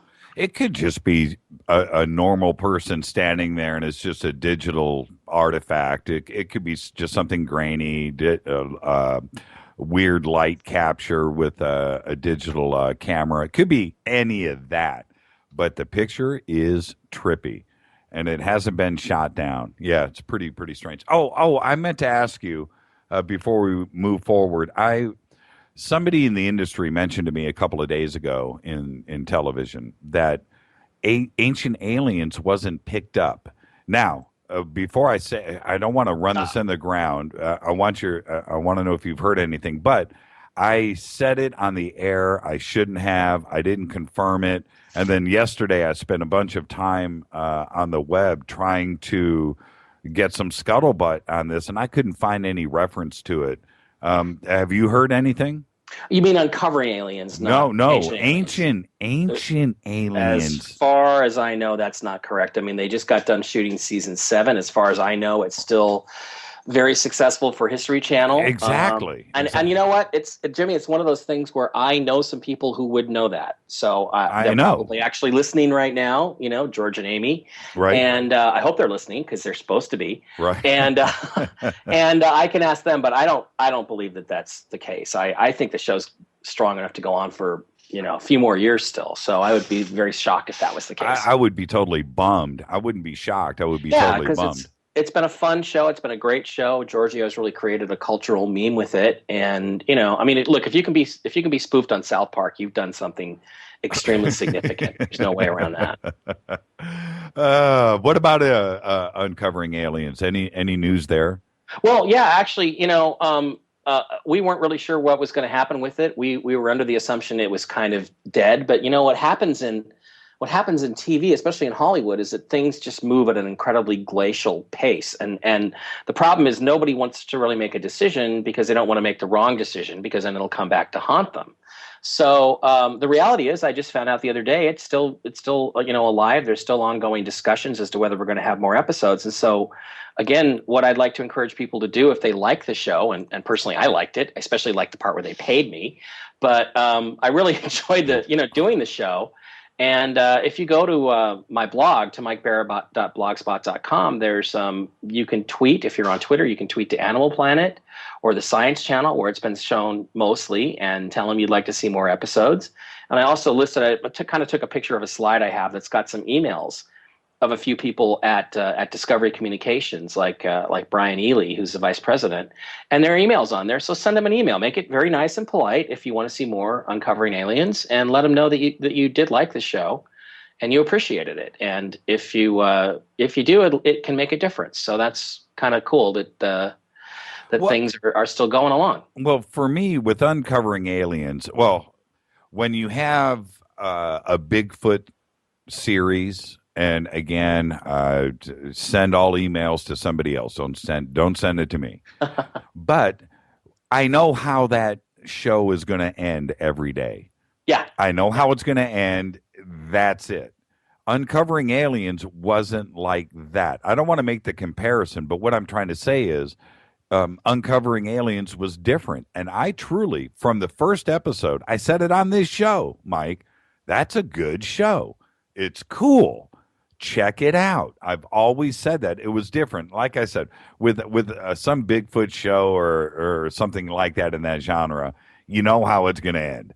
There's going to be no live Bigfoot, on that show. You're not going to see that. It's not going to be there. If it was, we would know about it. It'd be the biggest breaking news in the history of television. Yeah. So, It should maybe be called Not Finding Bigfoot. Maybe I just killed our chances of being read on Animal Planet. I don't know, but it should be called Not Finding Bigfoot. But yeah, the thing about Uncovering Aliens that was so cool, and we have some other episodes already in the pipe that we would like to be shooting. The thing about it that was so cool is that we had what I consider an authentic UFO sighting at Sedona when we went and filmed there, and we actually had it when Stephen Jones called to his alien friends who have abducted him his whole life and said, "Come and show us yourselves." And then they appeared right in a triangle formation right above us, which was really extraordinary. So we actually had that on film, and I was actually holding the camera, so I know that they were really there. And then we had another thing where we had a piece of metal that had come off of supposedly was shot off of a UFO, and it's been tested now by 3 different labs, and it's non-terrestrial. It comes back as an aluminum alloy, manufactured non-terrestrial elements in it, meaning it was manufactured somewhere other than the planet Earth. So I don't really know, how much cooler can you get than that? That was really cool. So I would love to continue with the show, and let's hope it happens.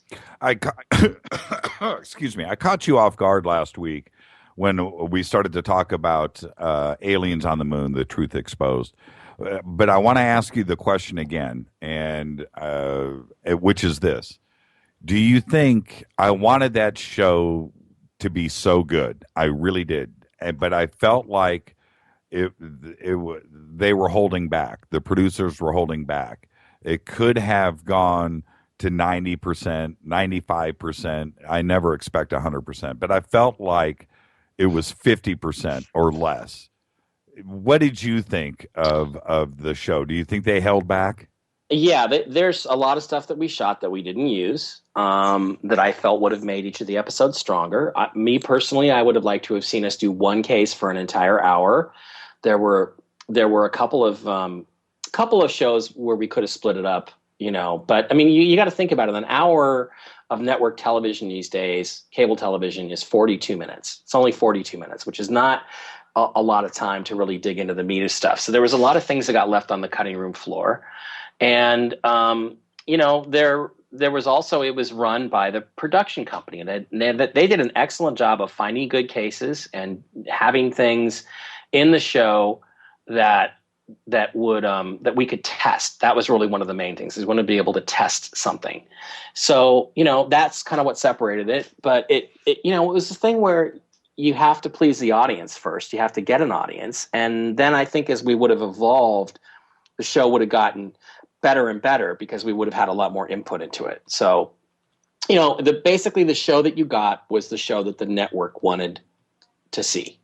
So that's all I can say about it at this point. Well, with the photography, the way that it was studied, I think things could have been presented more clearly. I think, and I'm talking about the images clearly, not in a literary sense, not with nouns and verbs, but I mean with it. I wanted more, and I think they could have presented it better and more convincing. I came away going, well, okay, all right.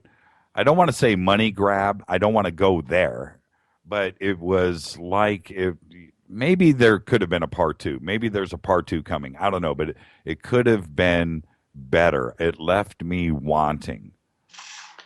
Well, again, I'm just going to say that networks gear it towards what they believe their target audience is, and we did do some cuts of the original episodes that we shot, and they ran them to test audiences, and they liked certain things. They asked certain questions. So we went back and reshot and recut a few things. And it's just really a question of what their perception, the network's perception, is of what the audience wants. Now, what you and I would like is a hardcore dig deep down into it, kind of a sciencey kind of show where we really do a firm analysis kind of a thing, but that's not necessarily good television. I mean, for instance, we could have shown you going to 3 different labs and having them take pieces of the metal off and testing it, but it would have been really boring television. So you got to remember that the production company's focused on making a good TV show. The researchers are focused on doing a good investigation, and the network is focused on putting out a balance between those two things in order to get the most people to watch. Sure. That's kind of how the process works. And, really it was very flattering to be involved, and I do hope it does continue. And the more we're on the air, the better we'll get. I think it's kind of going to be the opposite of Finding Bigfoot, where I think we will continue to get to get better, because there's just, this is such a rich, the subject matter is so rich and so full of things to dig into and look into that, we could literally go on for thousands of episodes. But as long as we don't do any Roswell episodes or Rendlesham episodes or Phoenix Lights episodes, those 3 are out as far as I'm concerned. They've been done to death.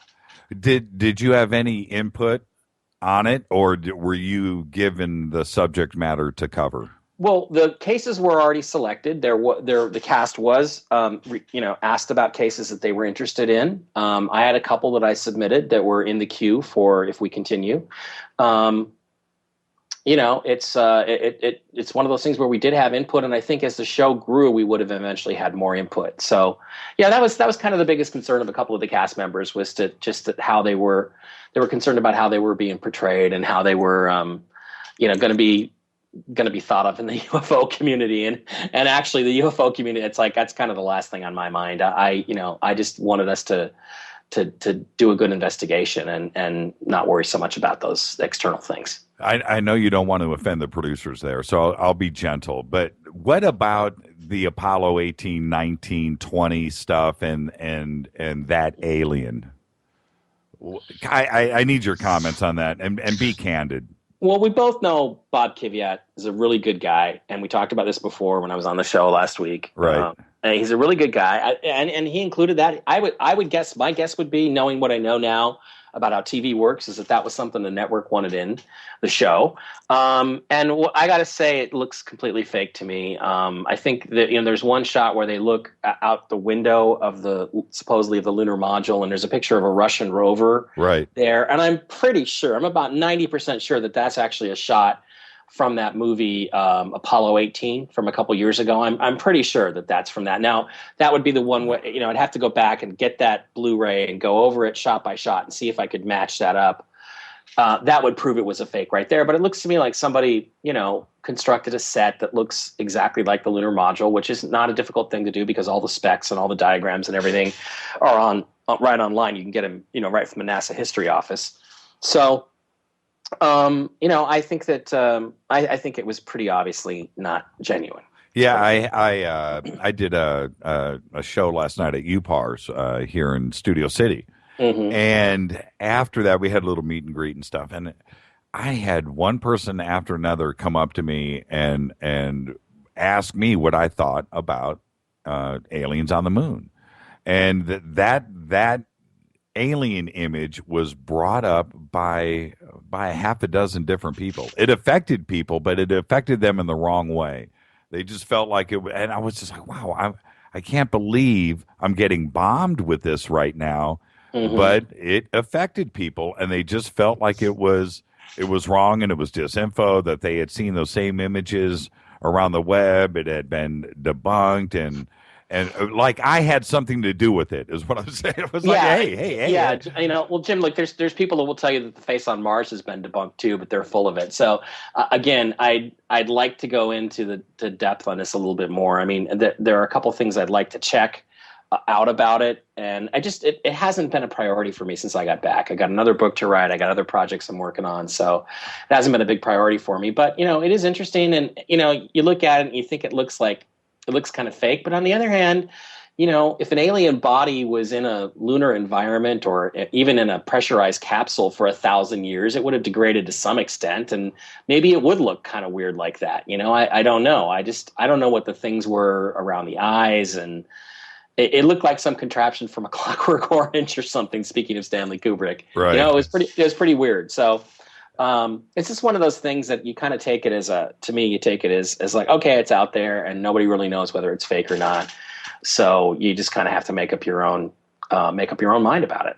How do you this is just from me to you, nobody's listening, okay? How do you deal with critics? I mean, how with the one thing that I enjoy about you is you put it out there, no matter how controversial it may be. You put it out there and you let other people make up their minds. But with taking that approach, you're going to get it from all angles. I mean, we all do anyway, but you do. How do you tend to deal with it? Well, I deal with it in different ways at different times. I try to go to a Zen place. I try to take the energy and twist it around into something positive.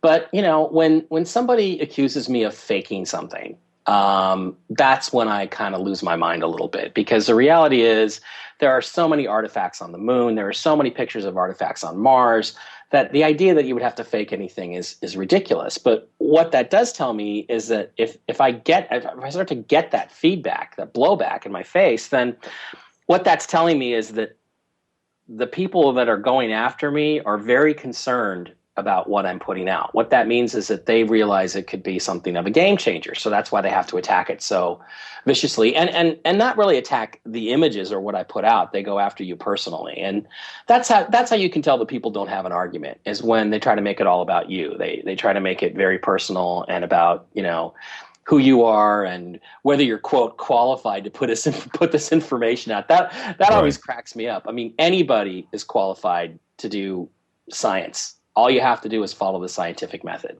And the scientific method, contrary to what some people might say, Stu, does not include peer review papers. It does not include any of that stuff. It does not include approval at, NASA sponsored conferences. It's none of that stuff. It's simply following the method of investigation and trying to create hypotheses, predictions, and all the stuff that you need to do good work. So, how do I deal with it? Sometimes I want to cave their faces in, but other times I've just learned to let it go. But what I found is that when you're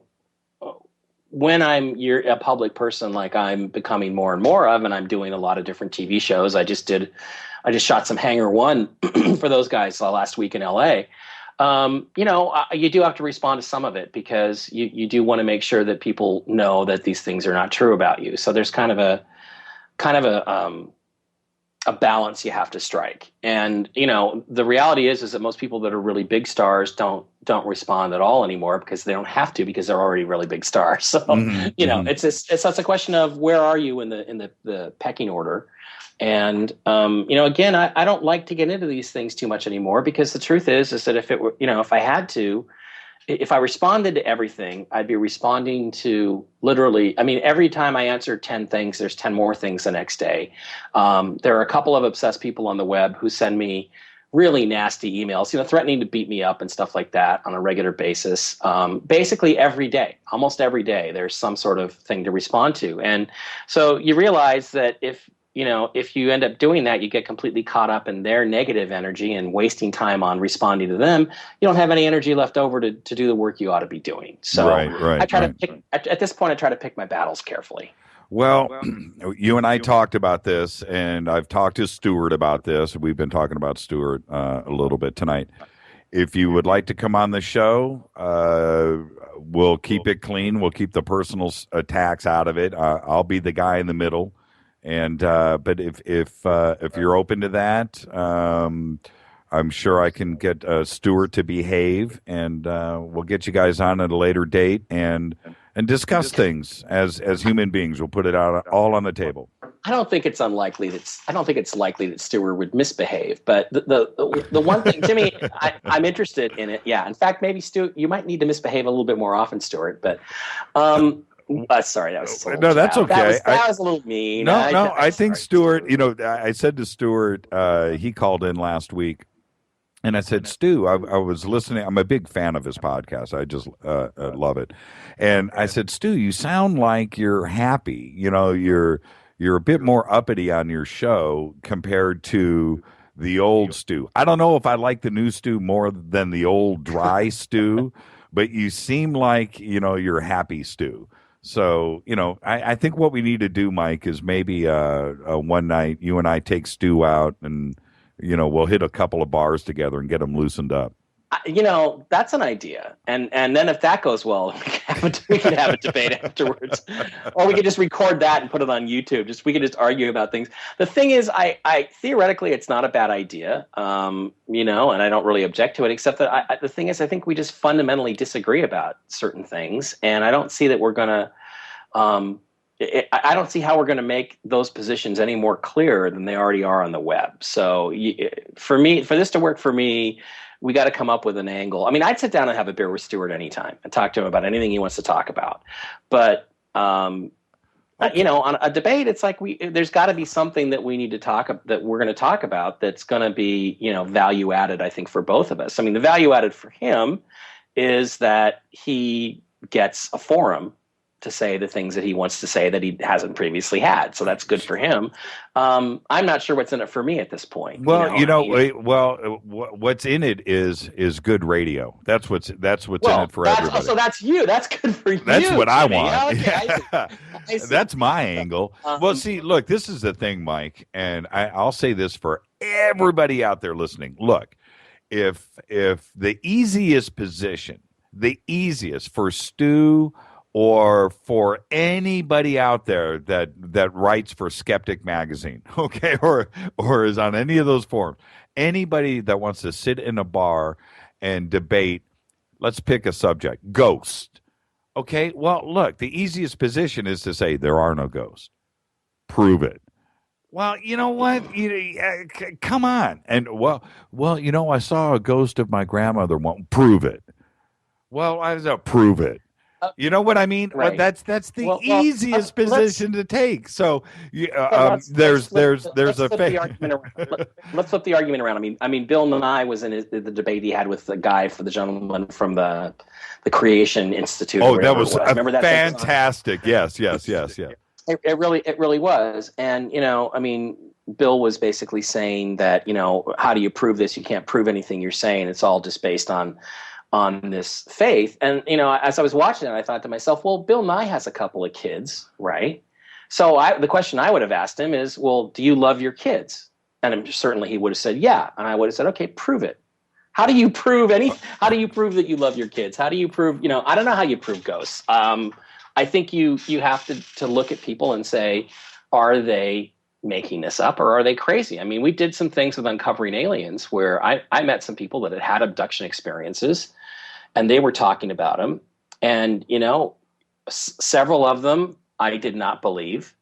However, there was a couple that, they're sitting there talking. There's a young lady in London and she's telling a story. And about halfway through, I went to myself, oh my God, this lady is not nuts. She is not crazy. And she is not making this up. And this was always something that was never going to be used on the air. So she wasn't doing it to be on television. It was something that we were just sort of, practicing with. And when you start to hear somebody relate their experiences with what appear to be extraterrestrials, and that you realize they're not crazy and you realize they're not faking it and you realize they're not seeking publicity, there's not a lot left except to say this person is telling the truth. And that's when things get really a little bit creepy and scary. But that's the nature of life. I mean, the part of life, I guess, is to just sort of, confront the things that are that bother you, that scare you, that you want to know more about. And in my case, it's just, it's aliens, whether they're ancient aliens or abductions or aliens on other worlds or all that stuff. I'm anxious to go out and find out what's out there. I've got to broach the one word though. And Eugene just posted it. I never say it right. Pareidolia, right? Oh, am I saying it right? You say it. Pareidolia. I think it's pareidolia. Yeah, I think it's pronounced pareidolia. It's not really a real word. It was kind of coined by a guy in Skeptical Inquirer magazine in 1994. Some of my critics found a single reference to it in a 600-page book from the 1880s where somebody apparently talked about it in a speech. But there's no established medical condition called pareidolia, and in fact, the skeptics can't even really define what pareidolia is. They use lots of different definitions, and I guess it just means anything that you can see in an image that is clearly artificial on the surface of Mars is pareidolia. Let's just define it that way.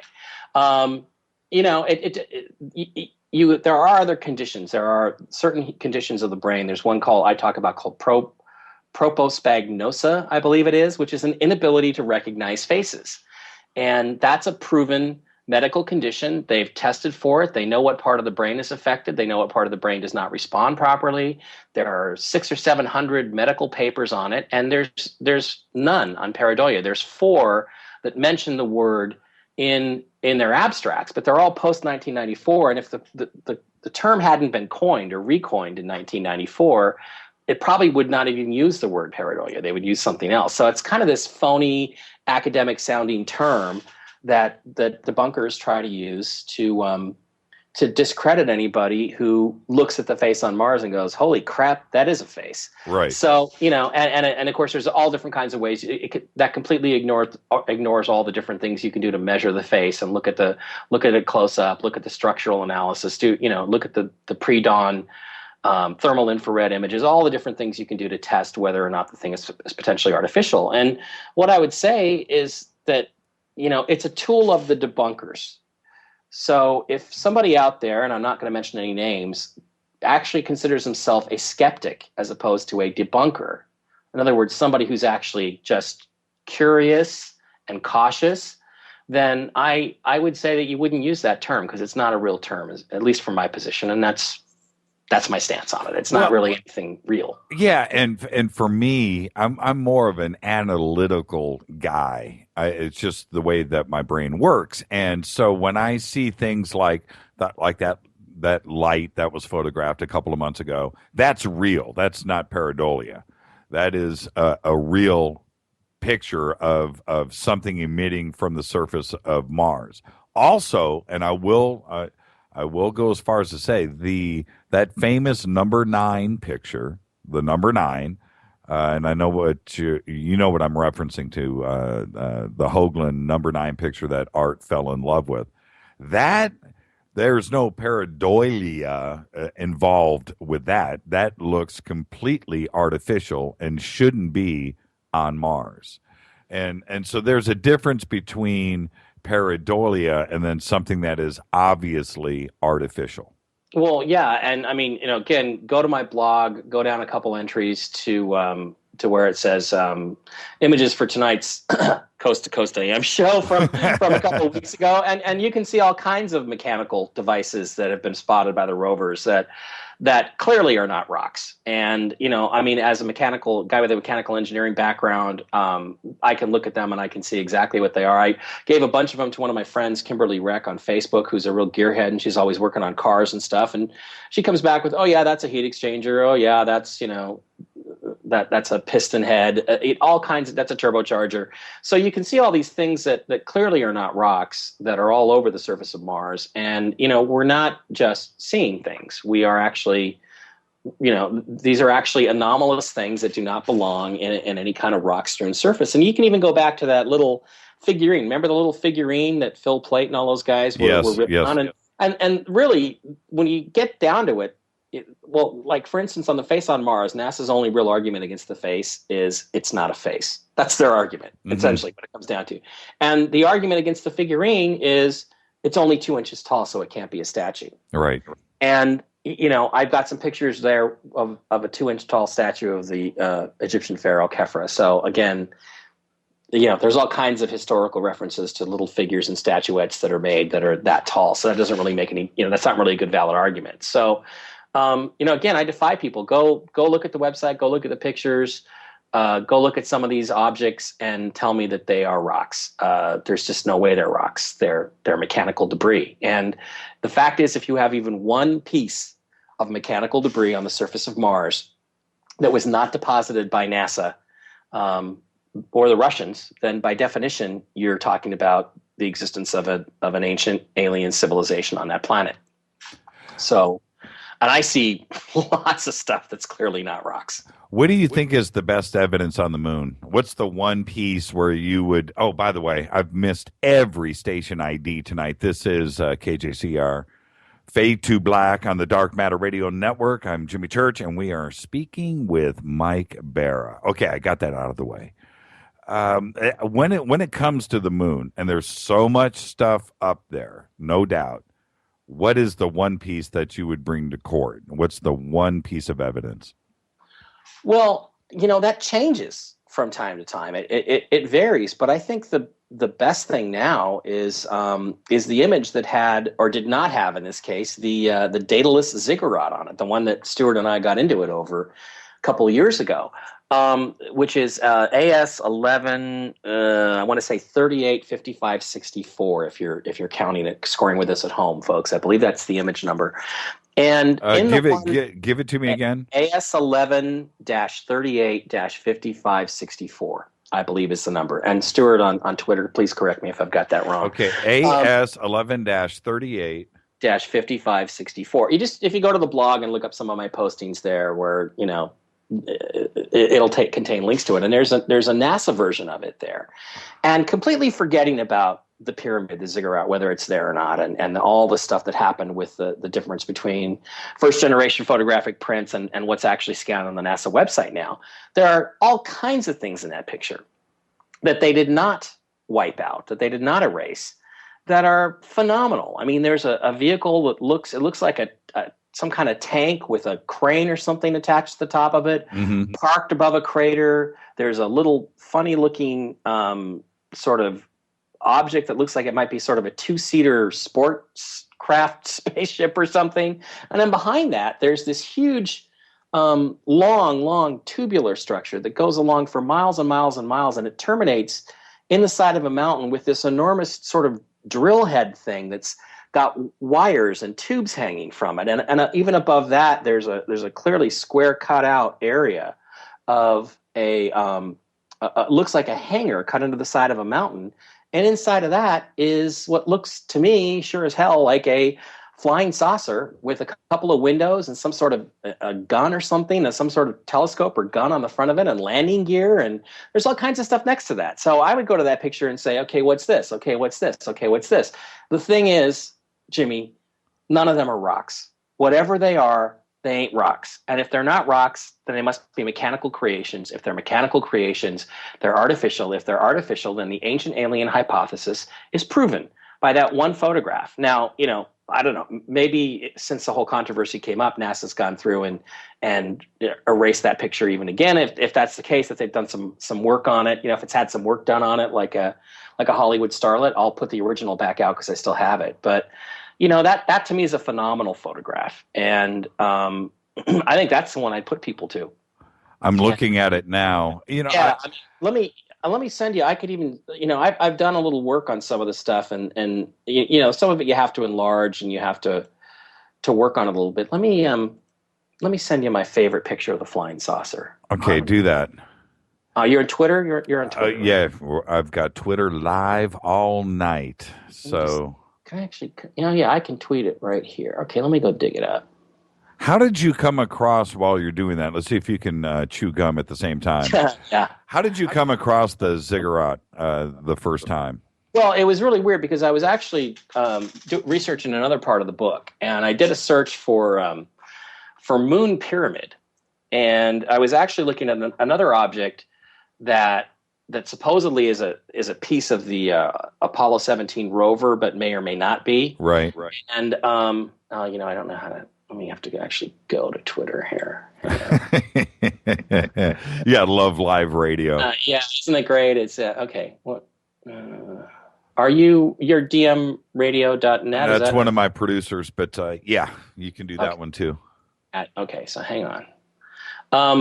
And I went through and I found this image that it was really interesting, and it looked like it looked like a pyramidal object, and it had kind of this white wall to the side, which was very distinct. And I was like, I'm not so sure about that, but the rest of it looks like an actual kind of a ziggurat structure. And so I grabbed it and I sent it to Hoagie and said, what do you think of this? And of course he promptly went on Coast with it and talked about it, and it kind of took off from there. So it was one of those things where I just was sort of randomly looking for something else, and I came across this thing, and it actually turned out the original had been put out by Terry James, who was a guy that used to do a lot of work back on the web in the late 90s, early 2000s. And he actually found this image and put it out on the web. And he got it from a friend whose dad had worked at NASA and had done a bunch of scanning of images that he found, kind of in his dad's photo album, first generation Apollo handheld prints. So hang on, I'm now getting to the point where I am sort of losing track.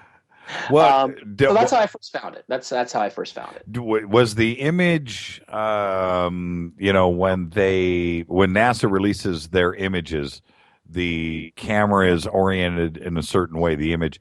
Did you turn the image, or was it always at this angle? No, it was oriented at that angle. Yeah. I mean, somebody else, the person who had put the image out, the one I got from the web, was they had rotated it, or somebody before that had rotated it. And it's to the point now where the image that I originally put out, I don't think is the same scan or the same image as Terry James. I think they're about 90% similar, but I think they're two different scans. So it might have been from somebody else who also had a copy of this 5564 image. So I'm still looking here. So it was actually oriented, in a slightly off from the actual scan of the photograph. Somebody just said, where did you go? Did the NSA shut you off? I'm looking over here. I am still connected to the network, and that is moving along. So, okay, I will say this out loud. I think that is you, Kit. That has nothing to do with us. Okay. As far as I know, we're still on the air. Yes, I can hear it. Okay. All I hear is demonic sounds. Yeah, that sounds like somebody else's router. Because I've always seen. That's me. That's what I really sound like. I'm actually there's two ziggurats that are always out there. One is a little more contrasty, and then one is a little fuzzy. Although it's still the same image. But did you ever the images that you released? Did you mess with them at all? Any Photoshop involved? Well, yeah, I did. I didn't mess with them, but I did try to enhance them and modify them as best I could, and I did different versions of them. But the original version that I pulled down from the web is still out there, and it's still posted. So right here, guess what? I actually finally found it. Okay, who am I tweeting to now? Oh, just do at J Church Radio. That'll go directly to me. Live radio. Folks. Live radio. I love it, man. This is great. Okay, so we're gonna just press enter. I mean, the first time that I saw the ziggurat, I was like, no way. This is obviously, and what I mean, I don't mean no way like I don't believe it. I was like, no way, this looks like something. Yeah, and I think that's probably what got, Stuart's hackles up a little bit. Yeah, there's the original. I think somebody just posted it. It's the original one that came off the it was like a gamer website where they were discussing John Lear's moon discoveries. So yes, I did just say Hoagie, by the way, to the listener that's out there. I do refer to him as the Hoagie from time to time. He might have the finest hair in ufology. It's between him. It's between him and Don. It may be a gray coif or whatever you want to call it, but it is beautiful. I mean, you have to see it to believe it. Don Schmidt has some amazing hair, but Hoagie's hair is legendary, and it should be. It's utterly amazing. He was kind of going in the mullet direction the last time that I saw him. Anyway, what were we discussing? Yeah, the ziggurat image. And so, yeah, I played around with it. I enhanced it a little bit. But what's interesting is that the one you talked about, there's the original one that came out that's got what some people described as noise on it, which I think is actually, it's photo residue from a photo album. The little glue dots that used to be in the old photo albums. Are you old enough to remember those photographic albums? I think it's been pressed onto the image. And so that's what that interference is. And the other one doesn't have that. So I think that the two images of it, the one that Terry James gave me and the one that I found on the web, are actually two different scans. And they're also cropped differently, which implies to me that they were done differently. So those are called halftone dots. Halftone dots? Halftone. Okay. Yeah, well, you're talking about in newspapers, the dots. Well, no. Actually, you remember the old photo albums? I actually, in the whole with the plastic over the top, with the plastic sheeting. Now, here's what happens: you take, let's say your dad worked at, or your grandfather worked at NASA, and he got a bunch of first generation photographic prints, including one with a 2-kilometer square pyramid on it, called the Daedalus Ziggurat. And he has these pictures, and he's not really paying attention to what's on them. It just looks like the moon to him, and he slaps it in a photo album. But he doesn't put any pictures on the other side. And then he sticks that photo album under his stairs and puts about 5 more photo albums on top of it for about 40 years. And what's going to happen is those little glue dots, which are actually little sticky things that were supposed to hold the picture in place, are going to press against the front of that picture, and they're going to leave ultimately plastic residue on it. So if you then pull that out 30 or 40 years later and scan it, you're going to see these little dots everywhere. In fact, I really, that's an experiment I need to do if I can dig out some old photo albums and actually repeat that experiment. So anyway, that's what I think that stuff is. And I also think that because it kind of aligns with the scan of the photograph itself, as opposed to the rotation of the image. So I don't think it's digital noise at all. Like, Stuart would argue that, but I don't think he's right about that. I'm looking at the image now that I've retweeted it too. This looks fundamentally different than the other ziggurat images that are out there. This is not the ziggurat. This is the flying saucer. I'm like that's what you asked me for, right? Yeah. So you're looking at a slope of a mountain. Wait. What am I looking at here, Mike? Help me out. Okay, you got the slope of a mountaintop there, and then you've got this dark area, right? And you see how the dark area goes up to the left, and then it cuts back across to the right. Yeah. So you're looking at this at an angle, and you're looking inside of something that's obviously been cut into the side of this mountain. And it's pretty JPEG-y.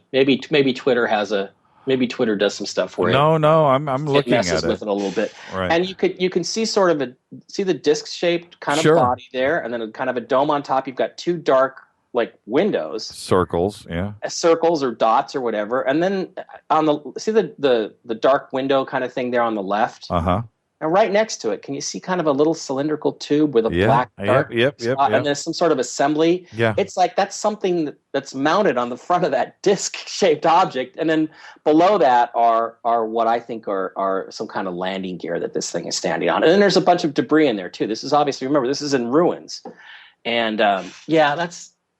I would like to see this whole image. Well, I would too, but unfortunately, the best scan that we have is NASA's, and it is a JPEG, so it does have some artifacting in it. What I really would like to get my hands on is a first-generation photographic print, or even a negative, of that particular image. And unfortunately, only a few people in the world probably have those. Right. And then we could rescan them at super high resolution, and we could really get a good look at everything. So that's what I'm looking forward to. Although, I have a sneaking suspicion that I've got a bunch of books and stuff in storage in LA, because I'm now, I'm living in the Seattle area at the moment. Right. And I have a sneaking suspicion I have this is one of the images I have in my storage locker. And that way I've got to really remember to keep paying that bill, so I don't lose that, because it might be in there.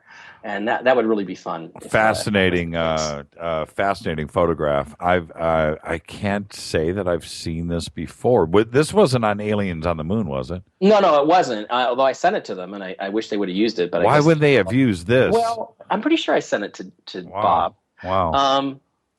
That's a pretty trippy picture. That's pretty strange looking. I would like to see the rest of the image. Now, is it digital, or is this from one of the Hasselblads? This is a Hasselblad, handheld Hasselblad image taken by one of the three Apollo 11 astronauts, either Buzz, Neil, or Mike, as they were leaving lunar orbit and returning to the Earth. And they were basically tasked with photographing all around this area of the moon. And there are actually three different cassettes that were used, film cassettes that were used, that have the images, and this is one of the ones. This is probably the best one of the ziggurat area for sure.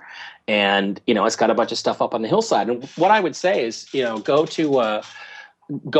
in that frame number I gave you, and go find the NASA scan, the current NASA scan, and download it, and just start looking around the picture. And the more you look around, the more stuff you're going to see that doesn't look like rocks. And this is the whole thing, that it comes down to for me, which is that, look, if the critics are correct, and I'm not going to pick on anybody in particular, but if the critics are correct, then there can't be anything on the moon except rocks. There cannot be discs with landing gear. Right. There cannot be tanks with cranes attached to them. There cannot be these ziggurats. They cannot be there. All there can be is hills and craters and rocks, a few boulders, things like that. And so just start looking at that image, and you will, especially at the top, this is near the top of the image, and you'll see a lot of really strange stuff there. And that it's discoveries like that really get me excited and get me fascinated and keep me going. Hey, I don't know what to think about it. Well, the thing is, if this is film, digital, then the right angles. Forget about the saucer itself that's sitting in the indentation, but that is a definite right angle off to the left there, the hole, and that's pretty fascinating to me. That when I say right angle, that looks like 90 degrees, and that just doesn't look natural. But also at the bottom is that channel that is coming out of from the edge of there's something funky going on here. That looks a little strange to me. Well, it's really interesting. There's a little static online about this, and how it's hard for people to see what we're talking about here and stuff. Well, tell you what, I could go back to the flying saucer image, and what I'll do is I will really mess around with the contrast so that you can see the features that I can clearly see. But here's the thing.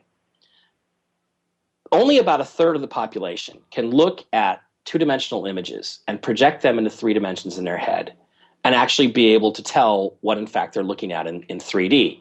About a third of the population can be trained or led through it and say, look, now see this, and see how this is sticking out here. You can do that, and about a third of the population just will never be able to see it. So one of the problems that you're always going to encounter with looking at pictures from another planet is that to a lot of people, the debris field is going to just look like a bunch of rocks. They're not going to see the details, and they're not going to be able to project in their head, well, oh, okay, well, wait a minute, a rock with a metal case and a flywheel inside of it? They don't see that stuff. So the fact is that what people claim is pareidolia is not, in fact, pareidolia. It's just that I am one of the people that's able to do 3D projection in my head instantly, easily. Orthographic projection, it's actually called. And, Boeing did studies when I worked there. They did studies on this exact same thing. And so they would put you through a bunch of series of exercises. And if you couldn't do it, back in the days we were doing things on a drawing board, you didn't get hired. So, that's kind of what we're dealing with here. And it's one of those things where you have to bring out the detail, and sometimes you have to go to extreme lengths to do that. But then when you do that, you get accused of faking stuff. So it's kind of a catch-22.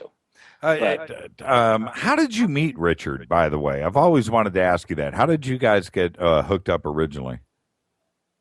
What happened is that we had a mutual friend named Ken Johnston Jr., and Ken was somebody I'd worked with his wife at Boeing back in the early 90s, and I started getting interested in this stuff. And, Ken was actually working with Richard and gave him a bunch of Apollo photographs that he'd preserved that were first generation stuff.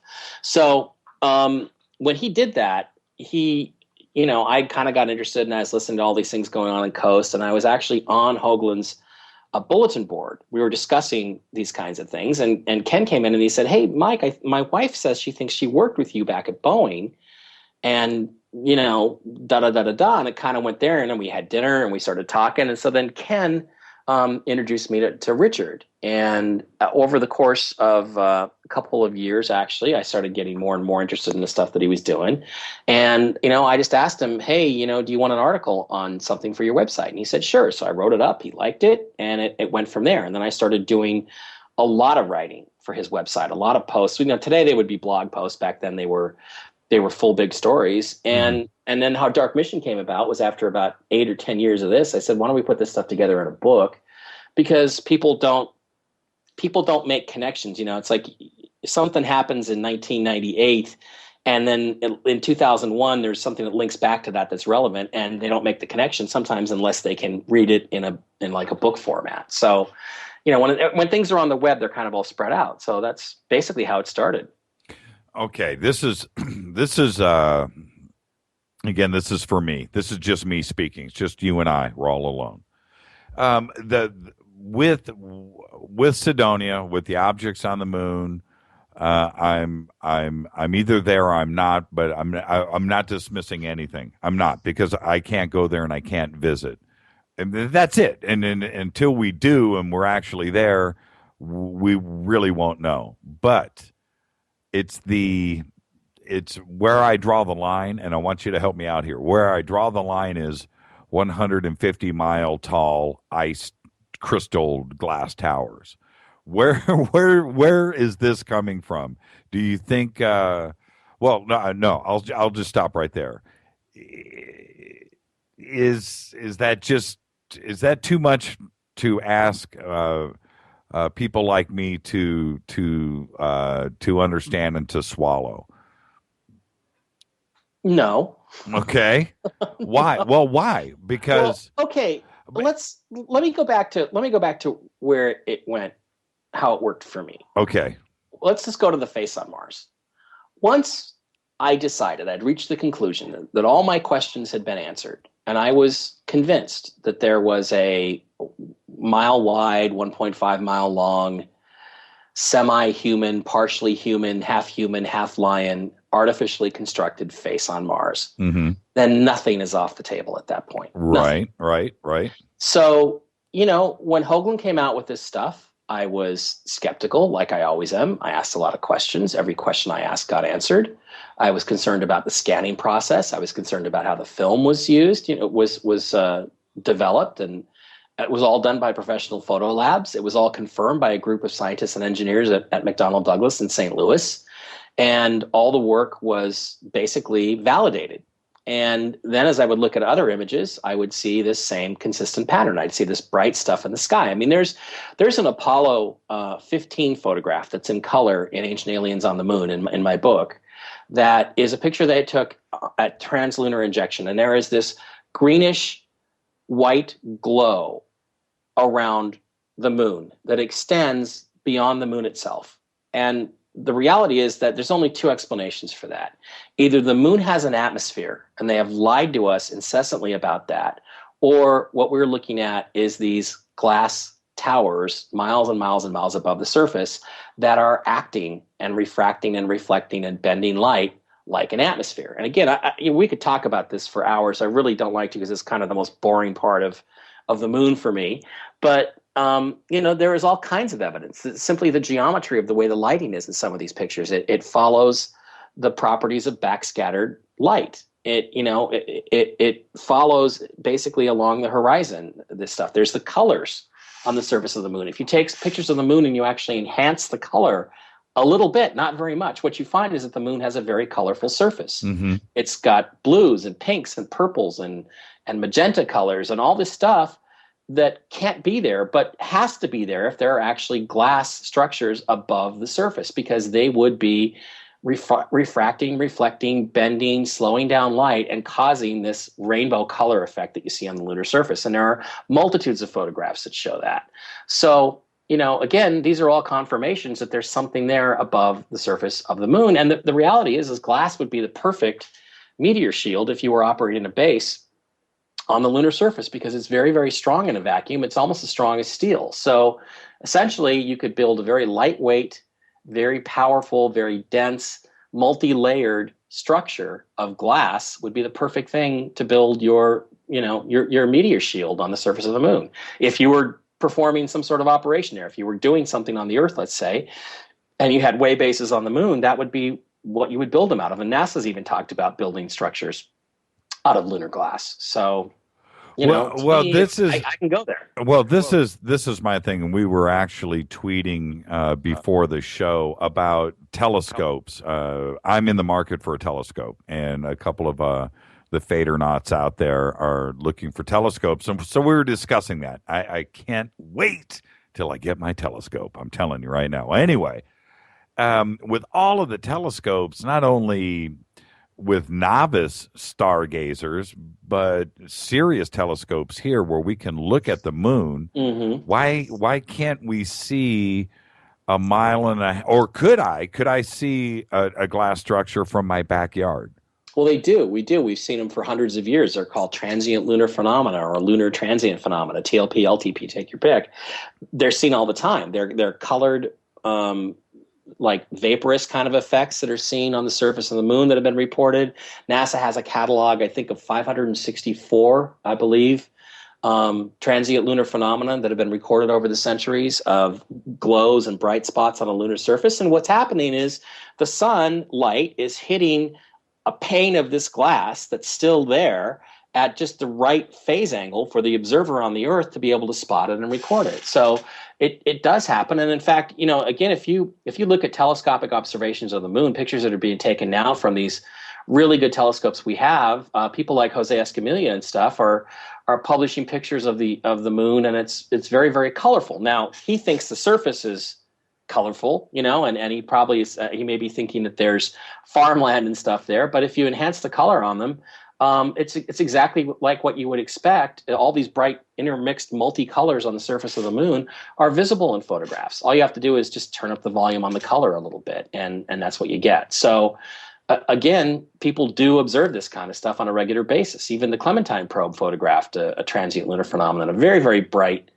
spot that was probably reflecting off one of these glass structures. So they're all over the place, Jimmy. You just have to kind of look for them. And, it's one of these things that, to me, at this point, that aspect of the argument is kind of settled. So I don't bother with it much anymore, honestly. Well, yeah, for me, it's the one aspect of it that I just, it's a bit of a stretch for me.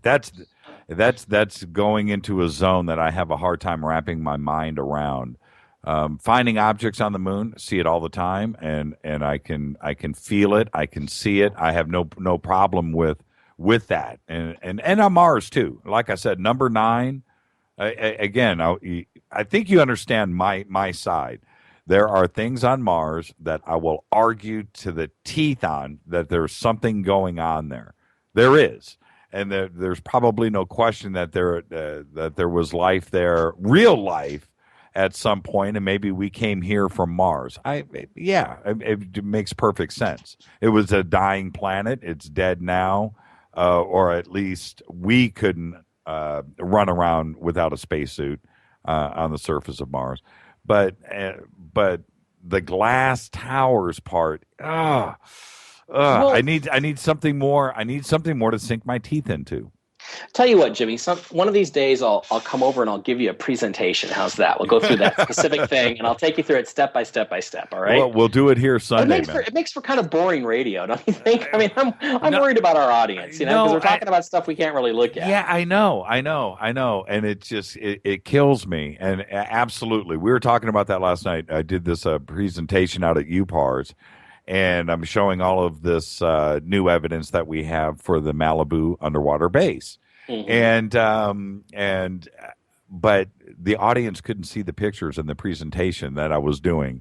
And I felt so bad because the audience there at UPARS, 200 people on the edge of their seat, a fantastic show, but yet everybody else missed out on it. And I'm so with you. I'm still paying for it today, by the way.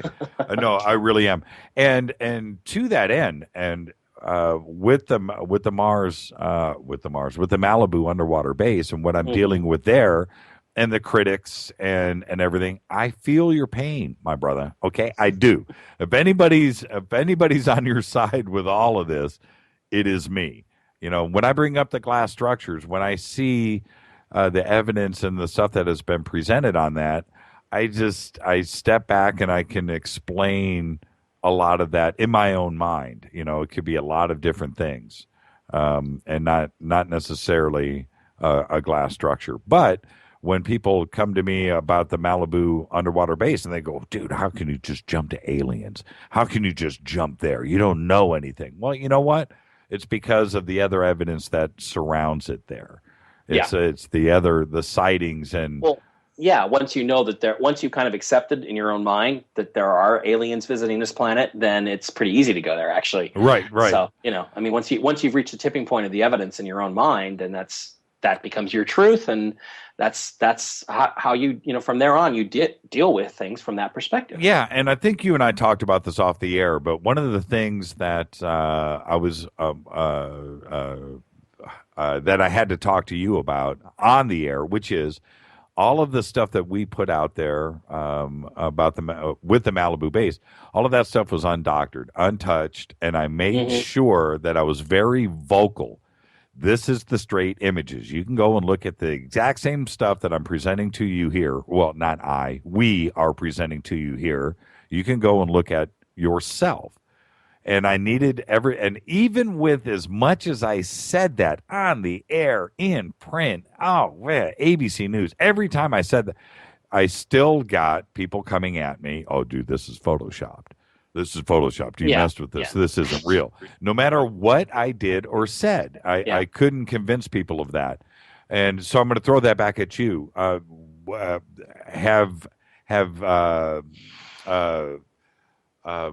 do I want to say this? When people come at you and say, this is Photoshopped, you doctored this is Photoshopped.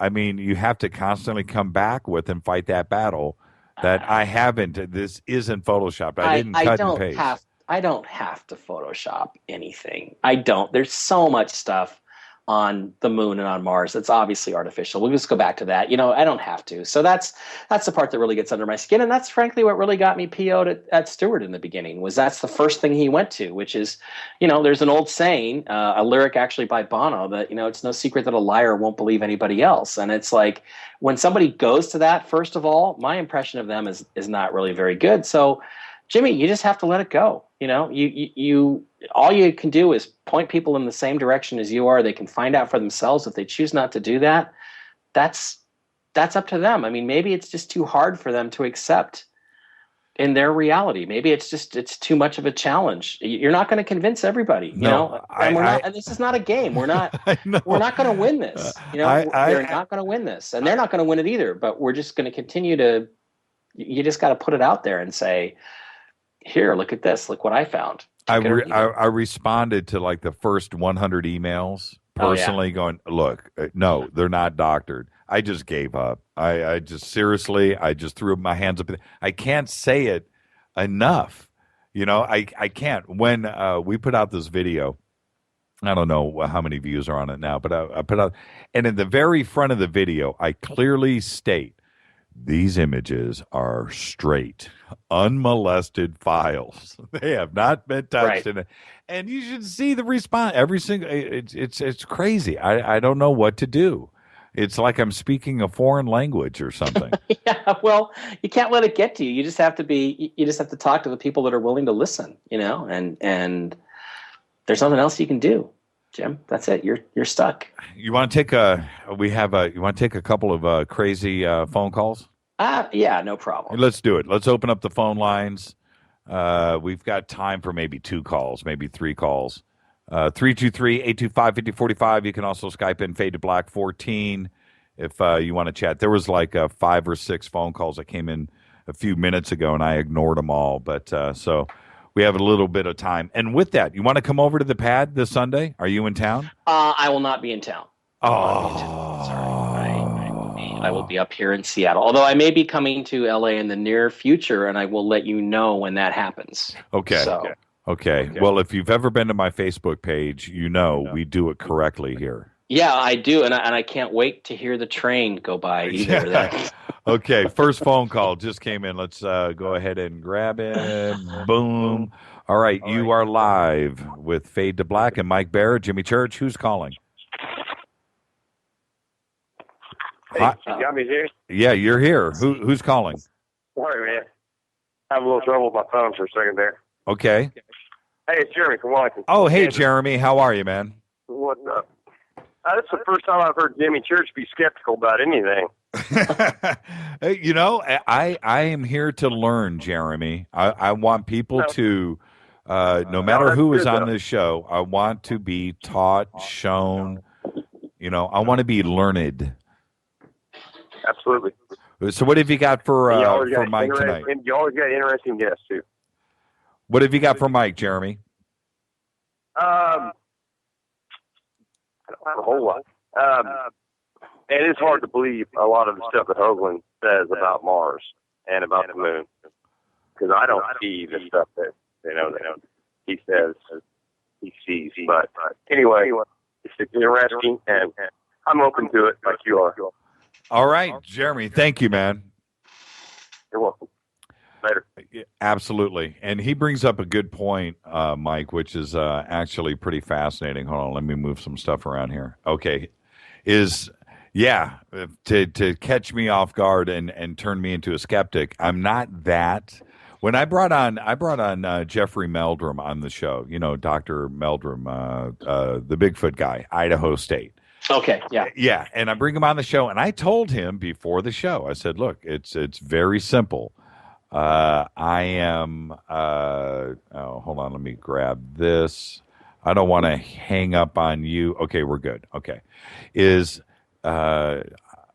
I believe in the Patterson film. I think the Patterson film was real. If ufology had a shot, a piece of footage of a craft with an alien walking around like the Patterson film, it would be game over. It would. But ufology doesn't have the Patterson film.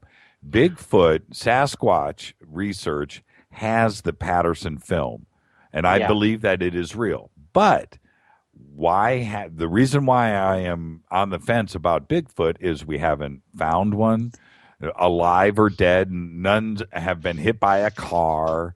There's no bones. There's no poop. There's nothing has been found. And that's why I find it strange that that we live here in the United States, and these things are running around, and around the world, but we haven't found one. And I have an issue with that. And we have the Patterson film on one side, which I think it's real. I do. But where is the rest of the evidence? And I told him, I said, so I want you to come on the show and convince me. I'm okay with that. Let's just, I want you to lay your best evidence out. And it's the same thing with the glass on the moon. And I think Hoagie's got some shots like that of Mars too, doesn't he? Yeah, there's a few places I won't go with him on Mars, but it's interesting you bring up the Patterson film, because the reality is, I was pretty much a believer in the Patterson film myself until I saw the motion adjusted, corrected version of it, where they basically compensated for all of the camera bouncing around, and I was far less convinced when I saw that. It looked like a guy. To me, it looked more like a guy in a monkey suit than it ever had before. Now, I will defer to any anatomical specialist who looks at that adjusted film and tells me he still sees a primate and not a guy in a monkey suit. I'll tell you that right now. But I do. Well, I mean, I would like to have some other people look at it, because it sort of started getting me to question the Patterson film a little bit more. But, I was going to say about UFOs and stuff, there was that really cool video that was shown on the Aliens on the Moon show, where, I guess it was taken in Turkey, of the UFO. And there's two aliens in there walking around. I thought that was pretty cool. And if that's not, a Patterson film version of for the UFO community, I'm not really sure what is. And that's something, again, I don't know much about that video. I don't know if it's been debunked. Well, let's not say debunked. Debunked means that debunkers have attacked it. That doesn't necessarily mean that what they say is true, because I find debunkers rarely actually say things that are true.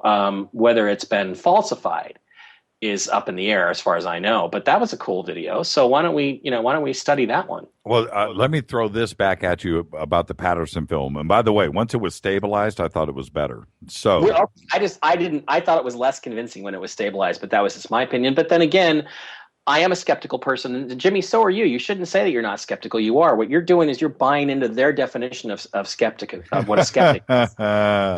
Stuart calls himself a skeptic. He's really not. He's more of a debunker than he is a skeptic. A skeptic is someone who asks questions and questions things until they get satisfactory answers to their questions. Well, Stu's a scientist, and he's always going to be hardcore when it comes to that. Let me say this though. About the Patterson film. This is the thing. We've all seen Charlton Heston in Planet of the Apes. Yes. Okay.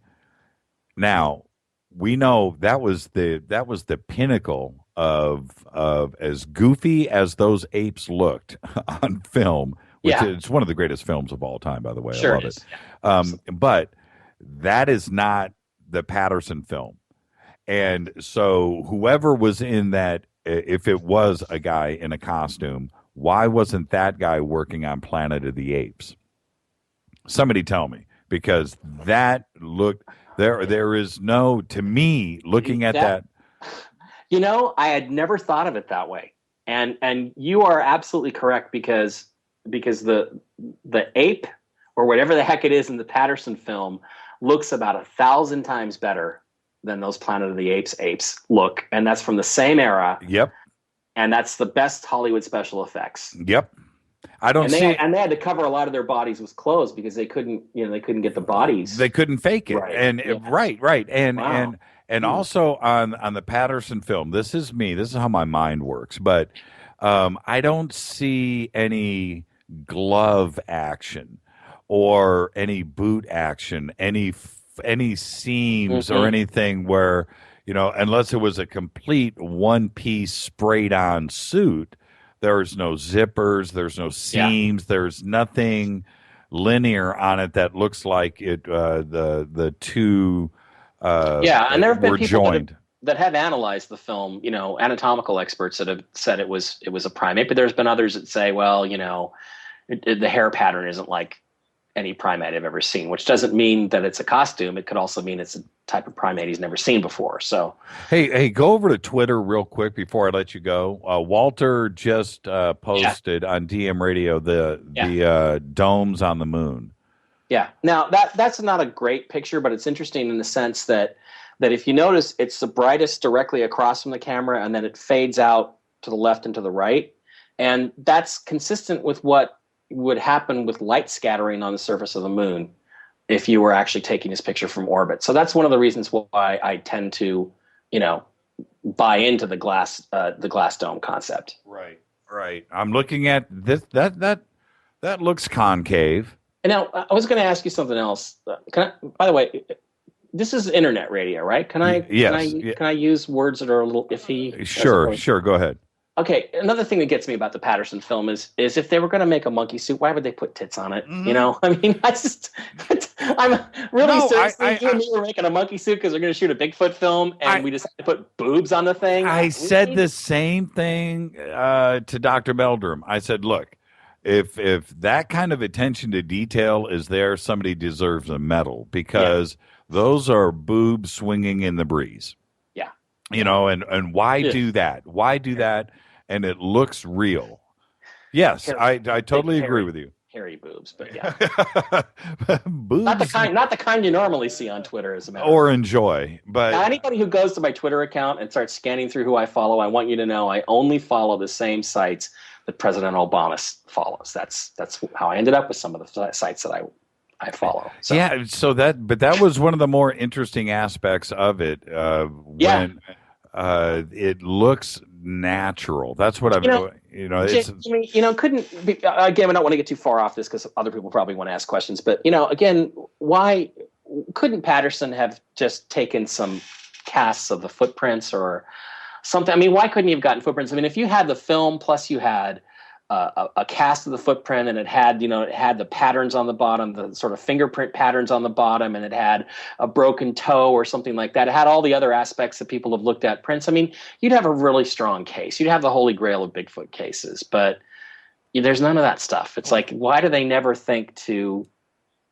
do that extra step and maybe I should take a picture of this, or maybe I should look at my GPS and find out where I am so I can come back to the exact spot. That's what drives me nuts about these kinds of cases. The only other, there's a bunch of aspects, but when Gimlin was there to be a bodyguard, he had a gun. And if that was a guy in his suit, they took a really big chance of that guy getting shot. And that's the other aspect. Gimlin, if it was a hoax, then he was hoaxed. And unless they were all in on it, then that would not necessarily. Yeah, I don't think Gimlin. I don't think Gimlin was in on it. And I would like to actually. I don't know how old he is these days, but I know he's still around. I would like to get him on this show and ask him just that, because he has stuck to his story. I mean, he really believes that he saw what he saw. And if Patterson pulled it off, you're absolutely right. Greatest hoax of all time. The thing is, it's not a hoax unless somebody's been busted. And with that Patterson film, nobody's been busted. That suit has never surfaced. Right. And again, that one guy came out and claimed it was him. And if it's him, well, then all I ask is, where's the suit? Why wasn't it used in Planet of the Apes? That's my story. Yeah, exactly. I got to thank you for coming on the show tonight. It was absolutely amazing. And, we'll put this Stuart thing together. I have a feeling Stuart's calling right now. Okay. Yeah, I'll talk to him. I just think we should all go have a beer first before we decide whether we're going to do this or not. Okay, so, Stu, if that's you calling, call right back, and we'll see if that is Stu. Anyway, yeah, thank you for coming on, Stu. We're getting ready to end. If that is you, I know Stu's identity, and his secret identity. Yeah, we'll see if he calls back. But thank you for coming on the show. It was great. It was all that and more. I had a great time. I hope you did too. I had a wonderful time, Jim. I'll do it anytime, and I think we should. Okay, hold on. Let's see if this is Stu. Let's grab this. Stu, is it you? Stu? I think I lost everybody. Mike, are you still there? My screen just went blank. I clicked on Stu. Yeah, I lost Mike. Man. You got to love technology. Everything is down, and we're at the end of the show. All right, I'm going to take a quick break. I'm exhausted. Take a quick break. This is Fade to Black on the Dark Matter Radio Network. I'll take one call before the end of the show. One call. Fade to Black. Bespoke radio for the masses, only on the Dark Matter Radio Network. I had a great time. Yeah, I see you. I see you, Mike.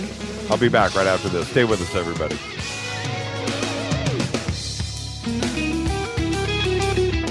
Hi everybody, this is Rob Halford, the Metal Guard on JimmyChurchRadio.com.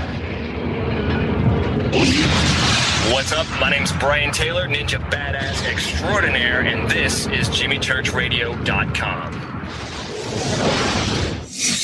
KJCR, in your face. JimmyChurchRadio.com on the Dark Matter Radio Network.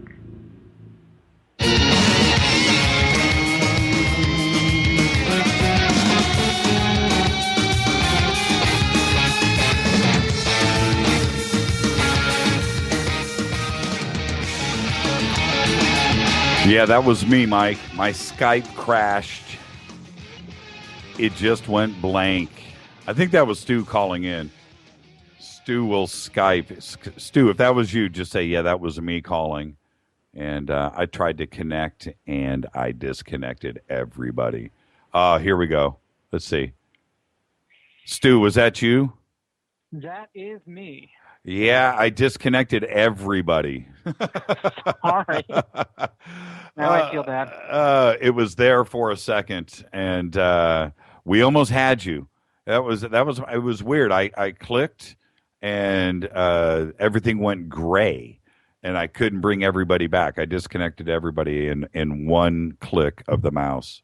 So okay, as you said, yay for technology. Well, and I think Mike said yay to coming on together. So, like I said, we'll have everybody behave, and we'll have a nice, friendly discussion. How's that? Yeah, I see no reason not to behave. I mean, he said that he wasn't quite sure what could be gotten out of a debate, and I agree with you. It would make for at least very interesting radio. And I also think that it would force both of us to actually succinctly put forward the arguments. I mean, there's almost no way he's going to convince me. There's almost no way I'm going to convince him. But it would make us lay out the case to the listening audience as well as to the moderator. Right. This show's a fun show. It's all about learning and both sides of the fence. And I gotta say, what did you think of that flying saucer in the crater? That's a pretty trippy shot.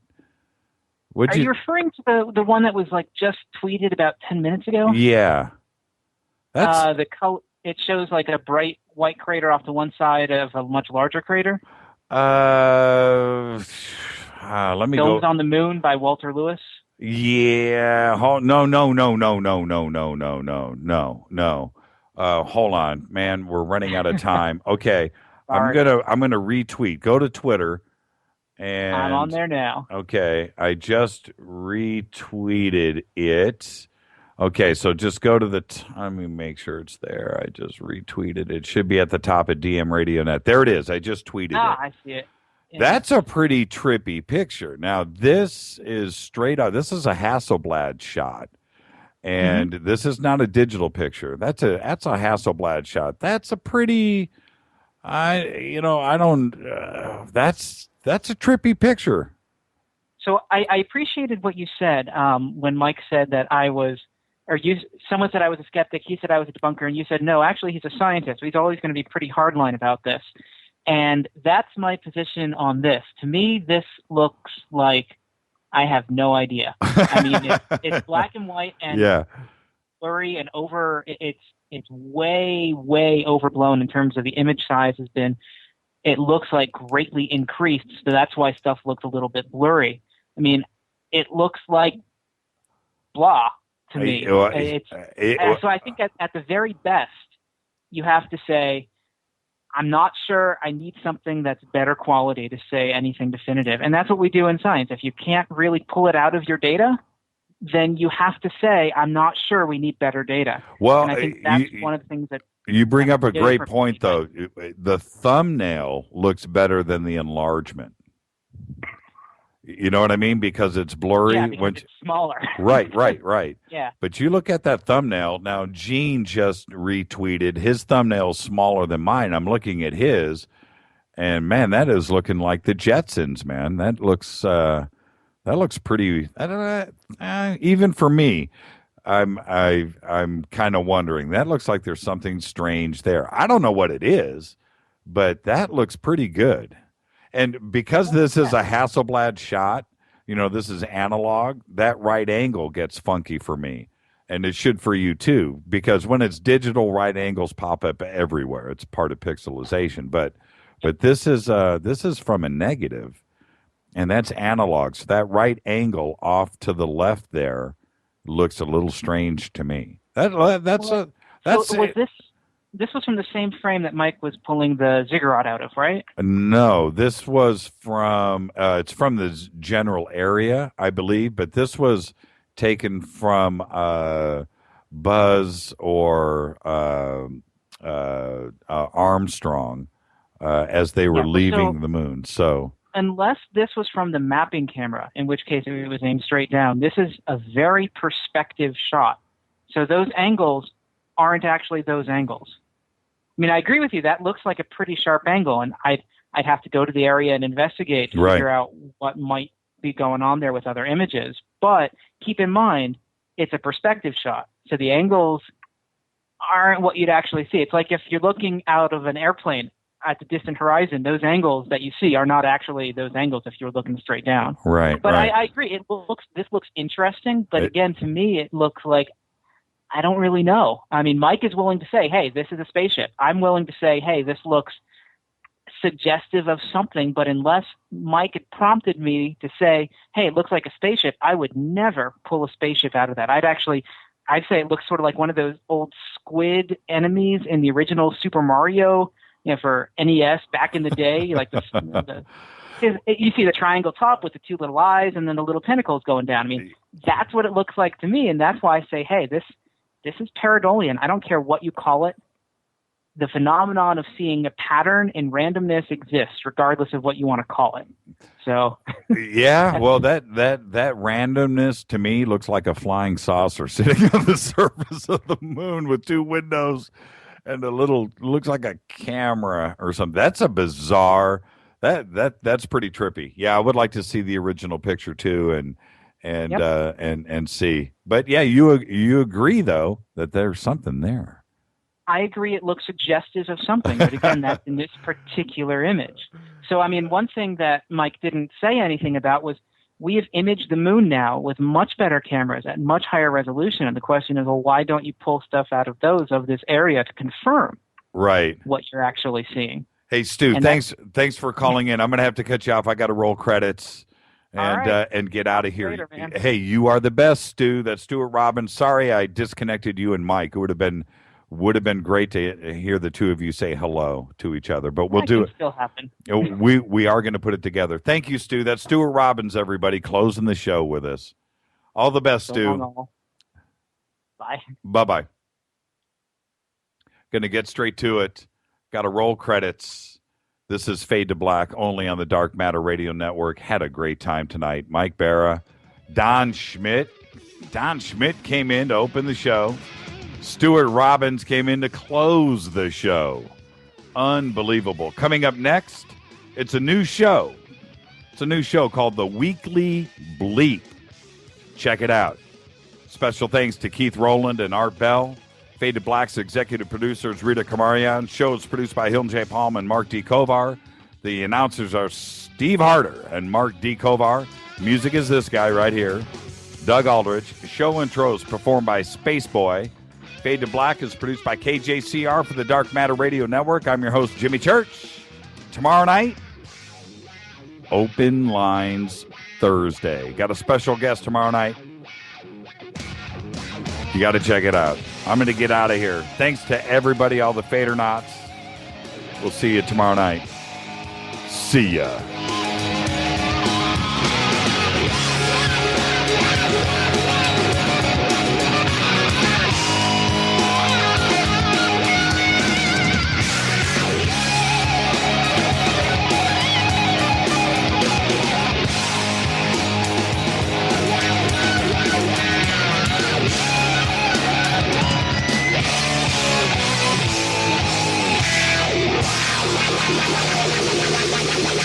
Wow.